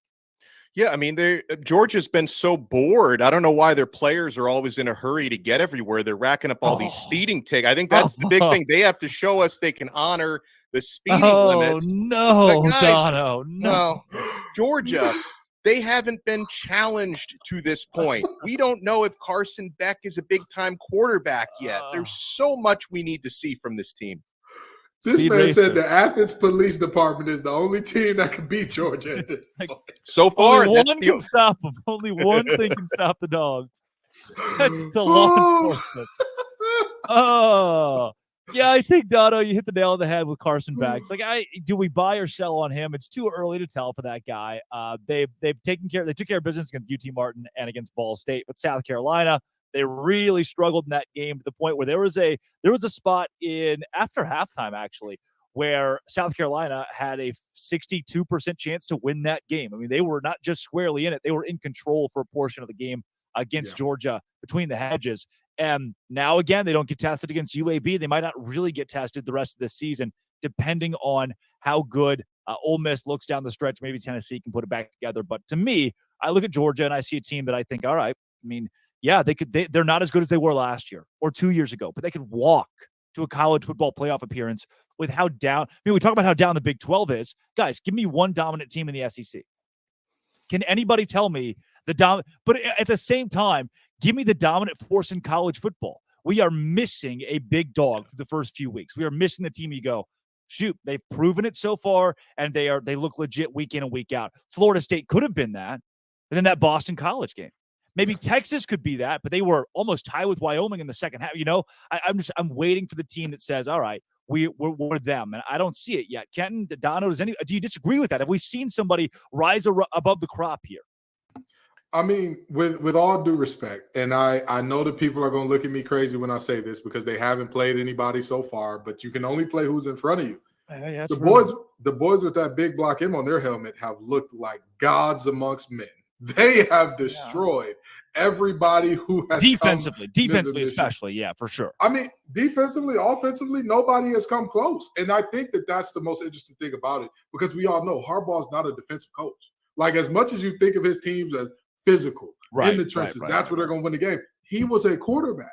He is an offensive mind that doesn't get the credit because his offensive mind works in a way that he draws up a trap and an ISO that look exactly alike and are going to get your 3 technique way up the field in order to make that thing work. It's hard to get so deep in the X and O's on you. I have no idea what any of that means. Yeah.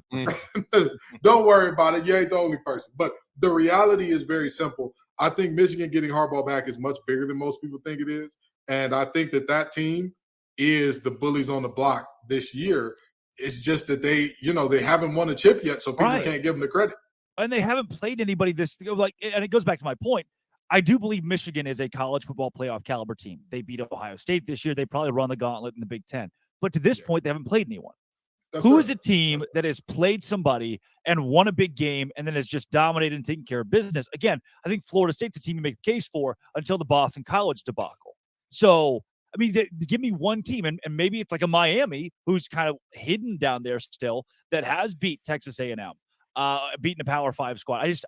Dono, I don't know yet who is going to be. Like, if I had to pick a national champion today, maybe Michigan today. Yeah, I think today it might have to be. But again, what have they shown me this season against legitimate competition? They will. They haven't yet.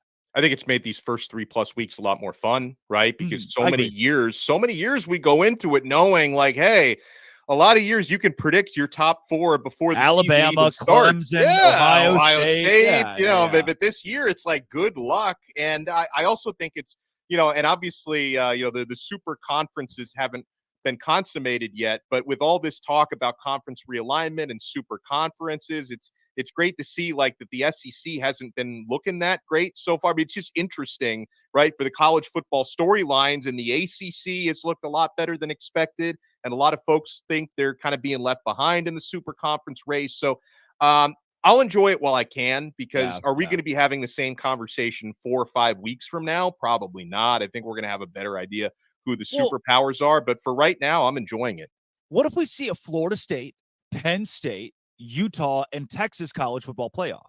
All 4 of those teams are squarely in the conversation right now and have the schedules to do it. If Georgia slips against 2 teams, they already have a bad schedule. They're out. Bama already, it looks not good. I don't see anybody in the West going to the college football playoff. Georgia's the only playoff team in the SEC right now.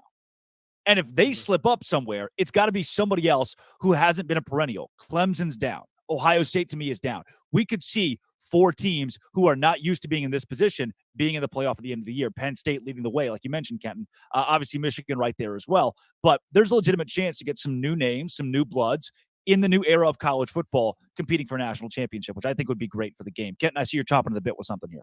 Wouldn't that be so zany for the last year or 4? Wouldn't that be? I remember when the playoff first started and everybody said, look at the FCS playoff. It's North Dakota State every year. That's who wins it every year. If you do it in the Power 5, you'll get the same thing. Bama every year. Bama.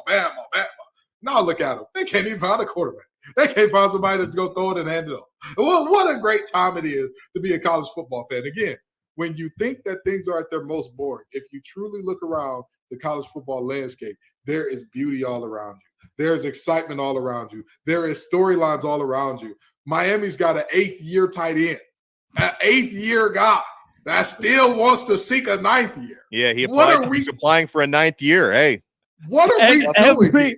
Every damn punter in college football is like 32 and from Australia. Everywhere, like it's not even rare anymore. They're all that way. And let me tell you something. We got more Aussie punters than anybody could have ever imagined. Yes. A rugby game doesn't see as many Australians punting that thing as we've got in college football now. But it's the nature of the beast. It's fun. It's exciting. Look at how many matchups we're getting where quarterbacks are going to their old teams. You've got Brennan Armstrong headed to Virginia tonight. You've got Phil Dracovic, who I believe Pitt plays Boston College this year. I could be wrong there. But you've got multiple quarterbacks. Cade McNamara in Michigan. You've got multiple quarterbacks that are going back to their old spot thanks to how the transfer portal works out. You've got DJU up there in Oregon State. Was he not the problem or what? It's so many great storylines.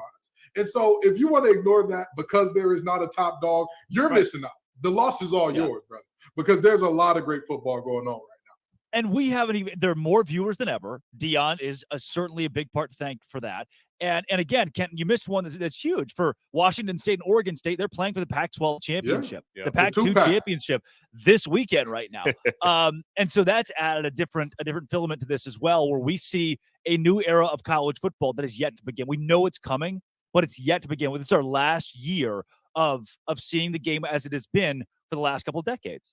And speaking of the new era, they're talking about potential relegation between the Mountain West and the Pac-12 or the teams that are left. You know what I mean? In the words of Tupac Shakur, all eyes on me, because there's going to be a lot of eyes on potential relegation, especially with super conferences forming, where all of a sudden you get a tier 1, tier 2 thing, or you get the group of 5 becoming the tier 2 where y'all can bump up. You win, you get in the playoff, you could bump up, worst team bump down. How would that affect college football? There's so many exciting storylines going on that, again, if you're saying to yourself, well, Deshaun Watson ain't walking through that door, so this ain't as fun. We don't got a Jameis Winston and Kelvin Benjamin, so it's not as fun. Well, we don't. If you're saying that to yourself, you're wasting your own time. That's on you. Every year is not going to have a Reggie Bush and a Matt Leinart. That's not going to happen every year. Enjoy what we've got while we got it, because this is a special time in college football. 100%. Guys, we definitely have to get into one of the wildest parts of the game every week. That's the coaches that could very well get fired any given week. But first, Dono. Well, first, you got to get in on the action at FanDuel, my friend. Snap into NFL season with FanDuel, America's #1 sportsbook. So many college games, great games on the slate as well. And right now, new customers get $200 in bonus bets guaranteed when you place a $5 bet. That's $200 in bonus bets, win or lose, when you place that $5 bet. So if you've been thinking about joining FanDuel, you hear us talk about them every week, there's no better time to get in on the action than right now. The app is so easy to use. There's a wide range of betting options, including spreads, player props, which are so much fun, over-unders, and more. So visit FanDuel.com/lockedon and kick off the NFL season. FanDuel, official partner of the NFL. Guys, who needs to update that LinkedIn this week? Because I'm looking over at Oklahoma State and Mike Gundy, who just lost 33-7 to South Alabama. And a reporter said, Mike, how did your 3 quarterbacks, he's been rotating 3 quarterbacks. They said, how did your 3 quarterbacks, how did they grade this week? And Mike said, they were all pretty good. 33-7 to South Alabama. Mike Gundy has waved the white flag. He's given up, and he's ready to go. That LinkedIn is not only being brushed up, he has completely revamped that thing. Mike Gundy is my hottest seat this week. Dono. Well, I mean, you got to look at Josh Heupel at Tennessee, right? I mean, after do you? Listen, man, if trends continue like this, that team didn't tackle. They look pretty light, and I don't want to take away from Florida because that was a big win for Florida. But that's one of those where it's like you can praise one side and also bash the other one a little bit. That was a pretty eye-opening loss there, guys. And listen, I've said this before on the show, and I'm going to say it again. Depending on how this Saturday night plays out, I'm just saying Dabo Swinney, if he knows how to use a computer, he might want to start sprucing up that LinkedIn profile if things don't go very well for him at home against Florida State this week. Well, if he does, and Kenton, I don't mean to interject too much before you roll in for yours. If he does, Baylor might be calling. What a cultural fit between Dabo Swinney and the Baylor. He could go there, doesn't have to worry about NIL, doesn't have to worry about the portal. he can go 8-4 every season, 7-5 if he really feels crazy, and live out the rest of his career at the private Christian university. I'm not sure that Baylor will fire Dave Aranda at the end of this year, but oh my gosh, you get 8 home games and go like 3-9, which is what they're on track to do, then that's going to go very poorly with the administration. And this team won the Big 12 championship, Sugar Bowl, a couple years ago. A lot of coaches in college football will set the standard. They'll set their own standard, their bar too high in the first year or two. Somehow they win with the other guys' kids, and then they come in and they crap all over it. Aranda staring down the barrel of that. Dabo Sweeney with phone in hand. That could be an interesting development as the season comes along. But Kenton, who is brushing up their LinkedIn for you? Oh, it's got to be Jeff Hafley. I know that, out there in Boston College, that man, he's calling Ohio State right now. Hey, Ryan Day. Hey, big head. You got an opening on your staff. But the problem is there's another guy whose seat is getting a little warm, potentially hot. If Ryan Day loses today, Ryan go tell him, hey, brother, I was calling you to see if you had a job on your staff. We twin them right now. We the Spider-Man meme. I'm pointing at you, you pointing at me. We both need jobs. What's going on? Very seriously, Ohio State is one of those schools where 9 wins a season ain't enough. 10 wins a season ain't enough. The occasional playoff appearance ain't enough. It's not enough there. Ohio State, if you're going to be at that school, you need to beat Michigan. And you need to win you some national championships. Yeah, 100%. Ryan Day has not done either one of those things in recent memory. And if they lose to Notre Dame, then that, I believe, squarely puts them in that territory of how good is Day at big games? And of course, Hafley is the exact opposite of what you were talking about. You talk about guys having success in year 1 and 2, and then all of a sudden falling off a cliff. Let me tell you something. Hafley has been free falling since the day he took the job. The man has been struggling since the day he's looked in over his head. He has sold everybody that he's talked the talk. Every year he's the winner of ACC Media Days. People hear him and they get jacked up and say, oh man, he's going to be great this year. He's going to be something special this year. 3-9, 4-8, 2 wins. That's just what it's looking like. So. Yeah. I mean, and there are free falling coaches like Jimbo Fisher who had it was a good year. He had a Final Four finish, I think, in the COVID year that everybody's kind of thrown away. I'll give him that, but mostly for him, it has been a lot of bad. He didn't have to set his own expectation. A&M fans were going to set that for him, and now he is square. He's got to get fired. I mean, he's got to get fired at the end of this season. And guys like Brent Pry, who we don't talk about a lot at Virginia Tech, he is likely done at the end of this year as well. Another one of the big ones that I circled, though, that we haven't mentioned on the show, Tom Allen at Indiana. 10-win Indiana, we're all excited about how this team's been so bad for a long time. Reminds me a bit of Matt Campbell, just less tenured, where it's bad program, tough to win. You did it early on. You show people flashes of what the program could be. And then if you can't finish the job, Dono, you're going to have to go. Yeah, no, it's tough. And I'm glad that, you guys brought up a couple of others like Hafley. It's like at the same time, I don't know what the expectations really are there with the way things have been going at Boston College. But then at the same time, it's like all those boneheaded penalties at some point that reflects on coaching. And like if they'd committed a few less penalties, they might have just upset Florida State last week. It's like the state of things there. Yeah. So it's crazy. Yeah. Ken, are you still firing Butch Jones? Because last week we really went after the man. Let me. I'm trying to be civil about this. I don't want us to lose our clean rating. Butch Jones, don't fill out a LinkedIn. Don't update your LinkedIn. Oh, no. Go retire, brother. Go retire. You have made your money. You have done this for a while. You have done this at some huge programs. You have signed yourself some major contracts. Your kids don't have to work if they don't want to. Go be a great dad. Be a family man. Be a family man, okay? This ain't you. This ain't you no more, Butch. You don't have it in you. You don't have the stuff. I'm sorry, Butch. It's over. It's done. It's done.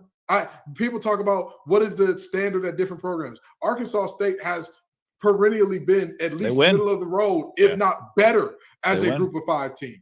And you got there and getting blown out so bad, you're crying on the sideline. Brother, I'm all for supporting people's mental health. I'm all for understanding these athletes and coaches as whole human beings. And sometimes what a whole human being needs is time off from their job. And sometimes the job is a little too stressful. And this job is a little too stressful for Butch. So Butch, go home. Go sit on your porch. Get the little rocking swing and all that. Sit with your old lady. Pour some Arnold Palmers up. Have yourself a good time. Do a little analyst work. You know what I mean? Yes. I promise you. Those we'll are the give best you a jobs. call. Yes. We'll give you a call at Locked On. Ask your boy Mac Brown how much less stressful it was when he was in the studio as opposed to coaching. Listen, come on with us. We'll have you on every week. Just exactly. do the Dan Mullen. Just There call we it. go. Dan There we Mullen go. too. Dan Mullen was like, "Yeah, I'm not. I'm good. I'm good." Like South Alabama calls Dan Mullen. He's like, "I'm just gonna be an analyst. I'm not gonna." I'm good where I'm at. Know yourself. Know yourself, Butch Jones. Exactly. Know yourself. Be a cruise ship captain. Do something fun. Exactly. Speaking of fun, guys, one of my, I think maybe the most fun segment, one of my favorite segments. Both of us were remote for this one too, so it made it very interesting. And it's that time of the week. Our main man, the grand poba of Locked On, our Locked On College president. We run the biggest stories with Zach Blackerby on the Blackerby Blitz.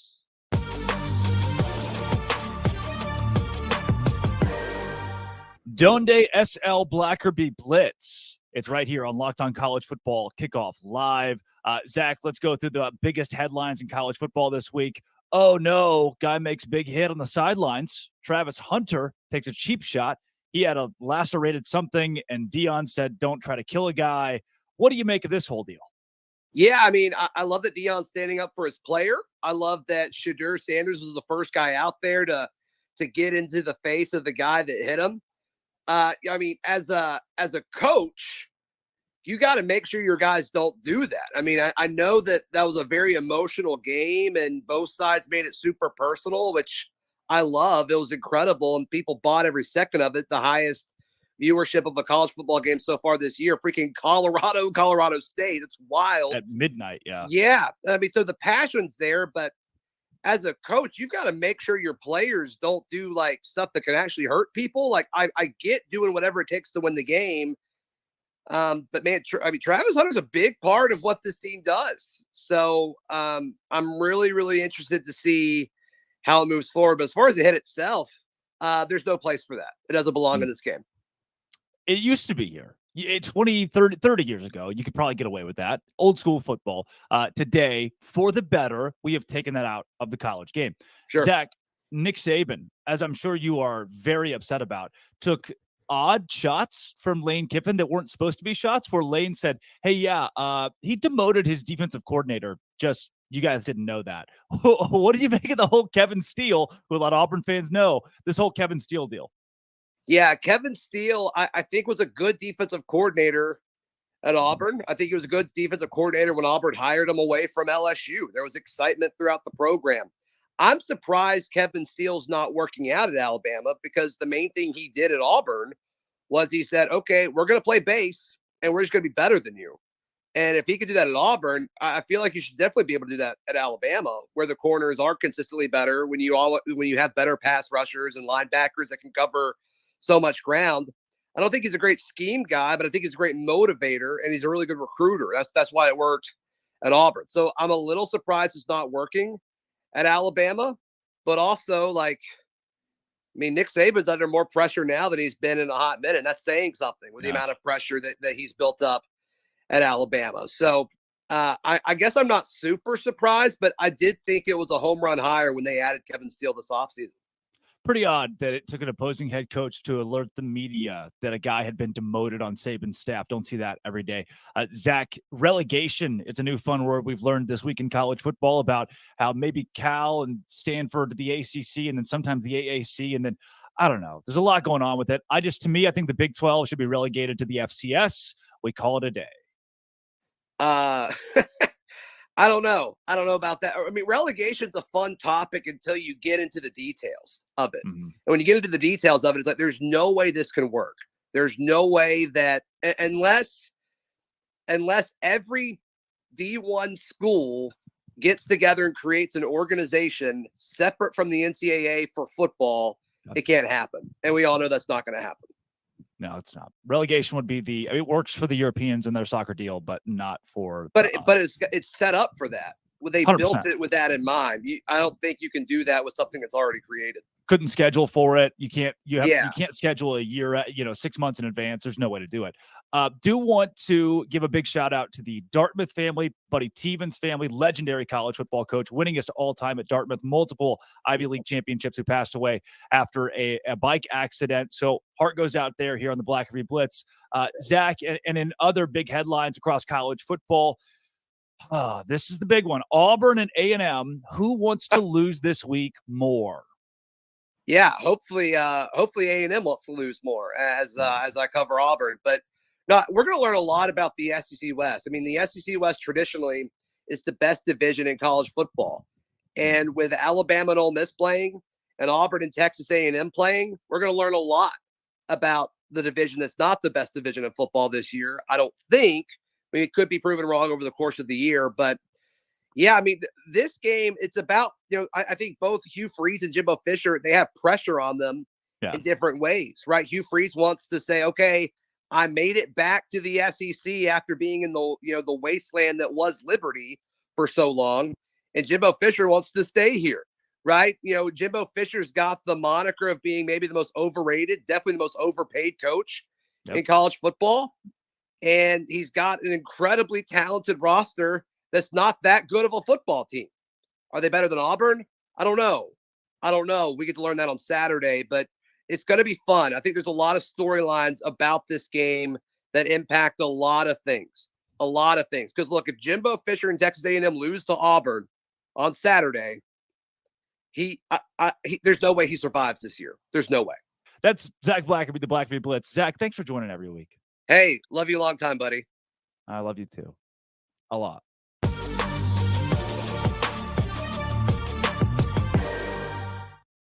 You guys weren't supposed to see that last part, but I'm glad the editors kept it in there. Long time is crazy. That's crazy work. That is just insane. That was the most work. enjoyable part. Now, I mean, I love the Blackerby Blitz, but the love fest at the end, man, that's what keeps me going. True love. He's a good boss. My innocent eyes cannot see that again in good faith. But proceed, Drake. Proceed. Dono. Okay, we're talking DoorDash, I guess. I'm so happy that we've partnered with, you know what? I have a love fest with DoorDash. If you love the convenience of getting what you want right to your door, with DoorDash grocery delivery, you can stock up for the week or order last minute cravings conveniently. That's usually my go-to. You've trusted DoorDash to deliver your restaurant favorites, and now you can also get we're not supposed to be a DoorDash. I don't even know what we're doing here, but I want to talk about DoorDash anyway. You can find the best in your neighborhood and support your local economy with each and every order you make. Get 50% off your first DoorDash order up to a $20 value when you use code LOCKEDONCOLLEGE at checkout. Limited time offer, terms apply. That's 50% off up to $20, no minimum subtotal, and zero delivery fees on your first order when you download the DoorDash app in the App Store and enter code LOCKEDONCOLLEGE. Don't forget, that's code LOCKEDONCOLLEGE for 50% off your first order with DoorDash. Oh, nicely done, guys. We've hijacked the show today. The editor is going to be so happy in post. Look, as long as we're all having fun, right? We're getting fired. In the words of Beyonce, kill a light, somebody getting fired. It's nice working with you guys. I've enjoyed it. Let's at least... For the producers, it's personal. This is personal for them. It's been an honor playing with you, gentlemen. Oh, guys, this week we don't have locked on bets because here's what happened. They won. They finally won a bet on our show, and they hung it up. They know when to leave the blackjack table. You know, you got to know when to hold them, know when to fold them, and they have folded this week. Though I hear they were very high on Georgia State last night. Those guys were. And they covered, so right? They did cover the blocked out. They got that one right. Too bad it wasn't on the show for them to count. But we will give ours here, our best bets of this week.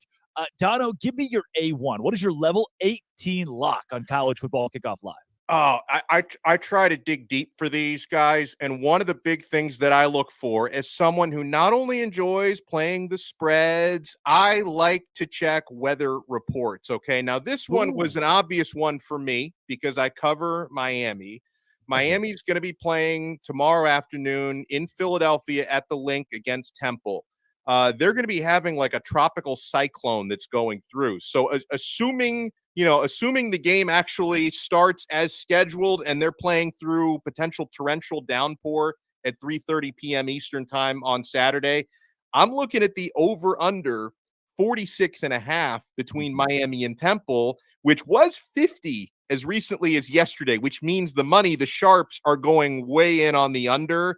I'm still comfortable taking under 46.5 just based on how the weather's going to be, because that's going to affect yards after catch for both teams. That may affect catching footballs. It's going to be a run-heavy day, I would imagine. And with those new clock rules, that's just going to give less time to score more points. So I'm going to go under 46.5 Miami and Temple.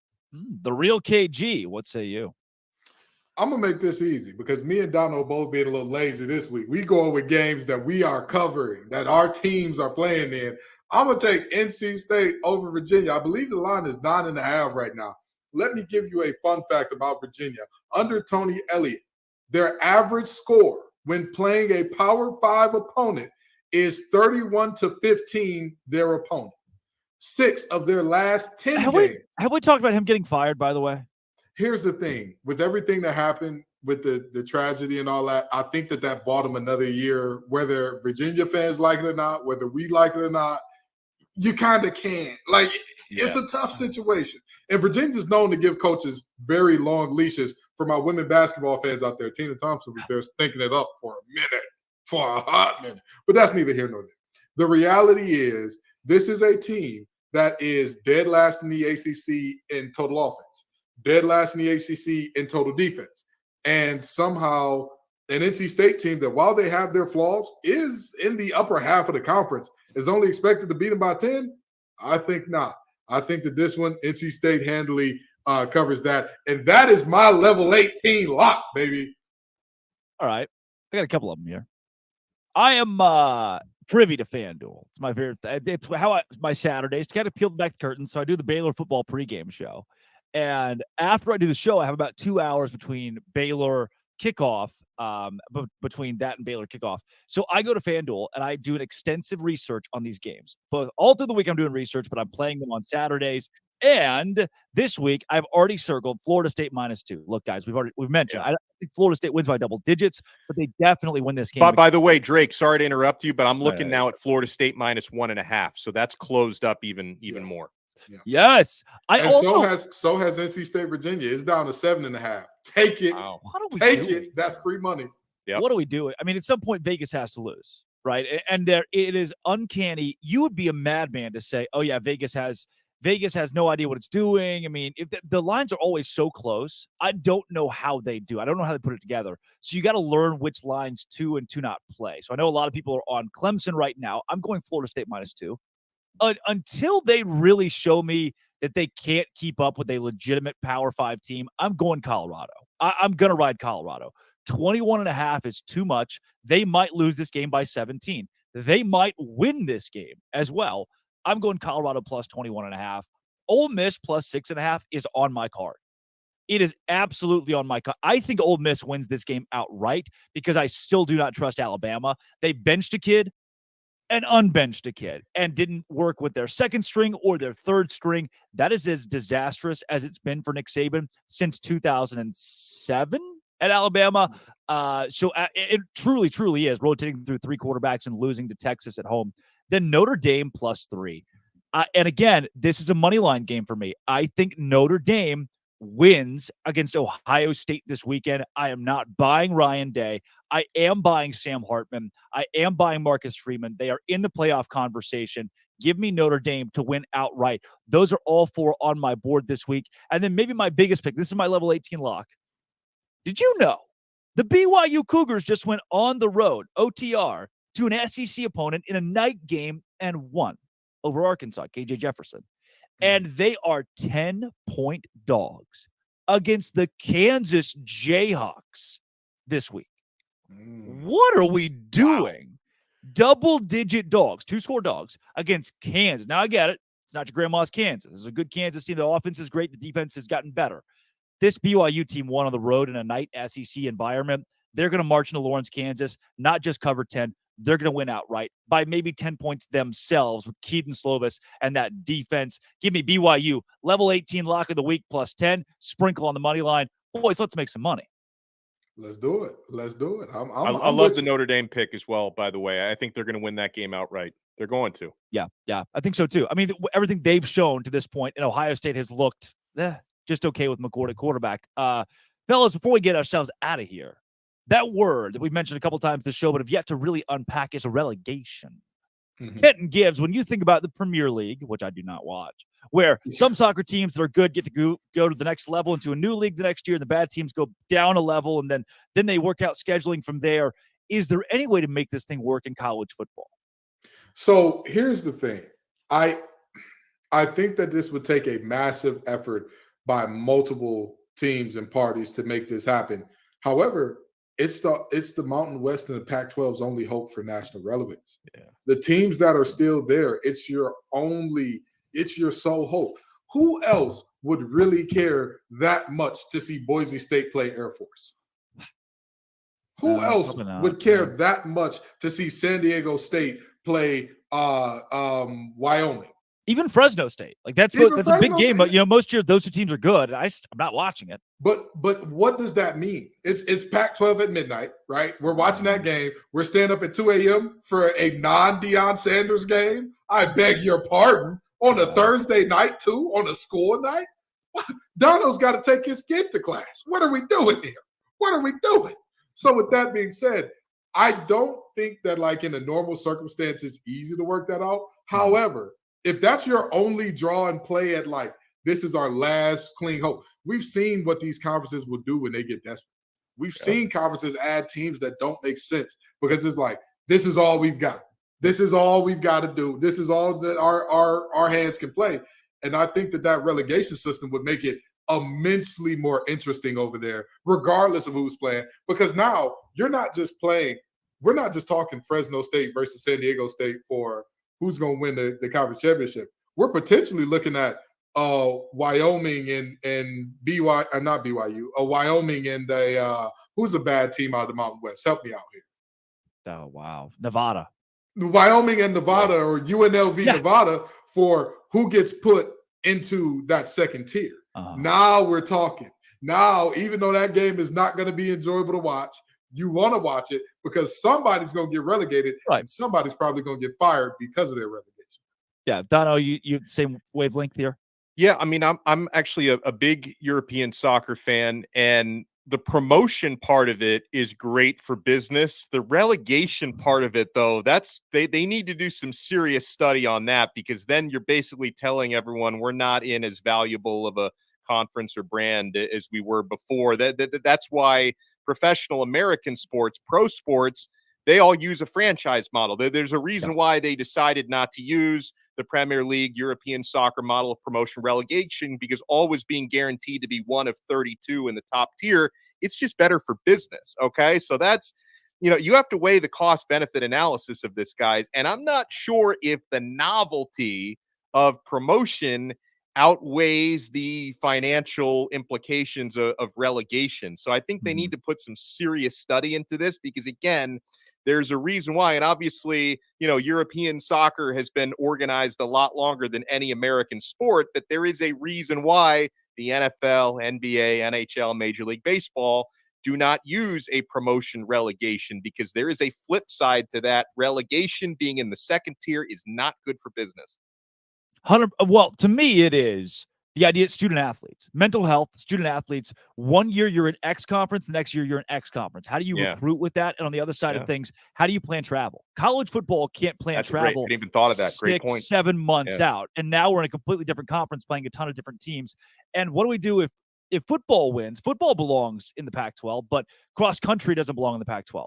How do we only scale relegation on football? How do we have that? How do we open that conversation? So there are too many ins and outs of this from a recruiting standpoint to mental health and athletes and travel and affording travel, being able to pay for it because Wyoming can't pay what Washington State can pay to travel in a relegation system. There's not enough time in a relegation system to build scheduling.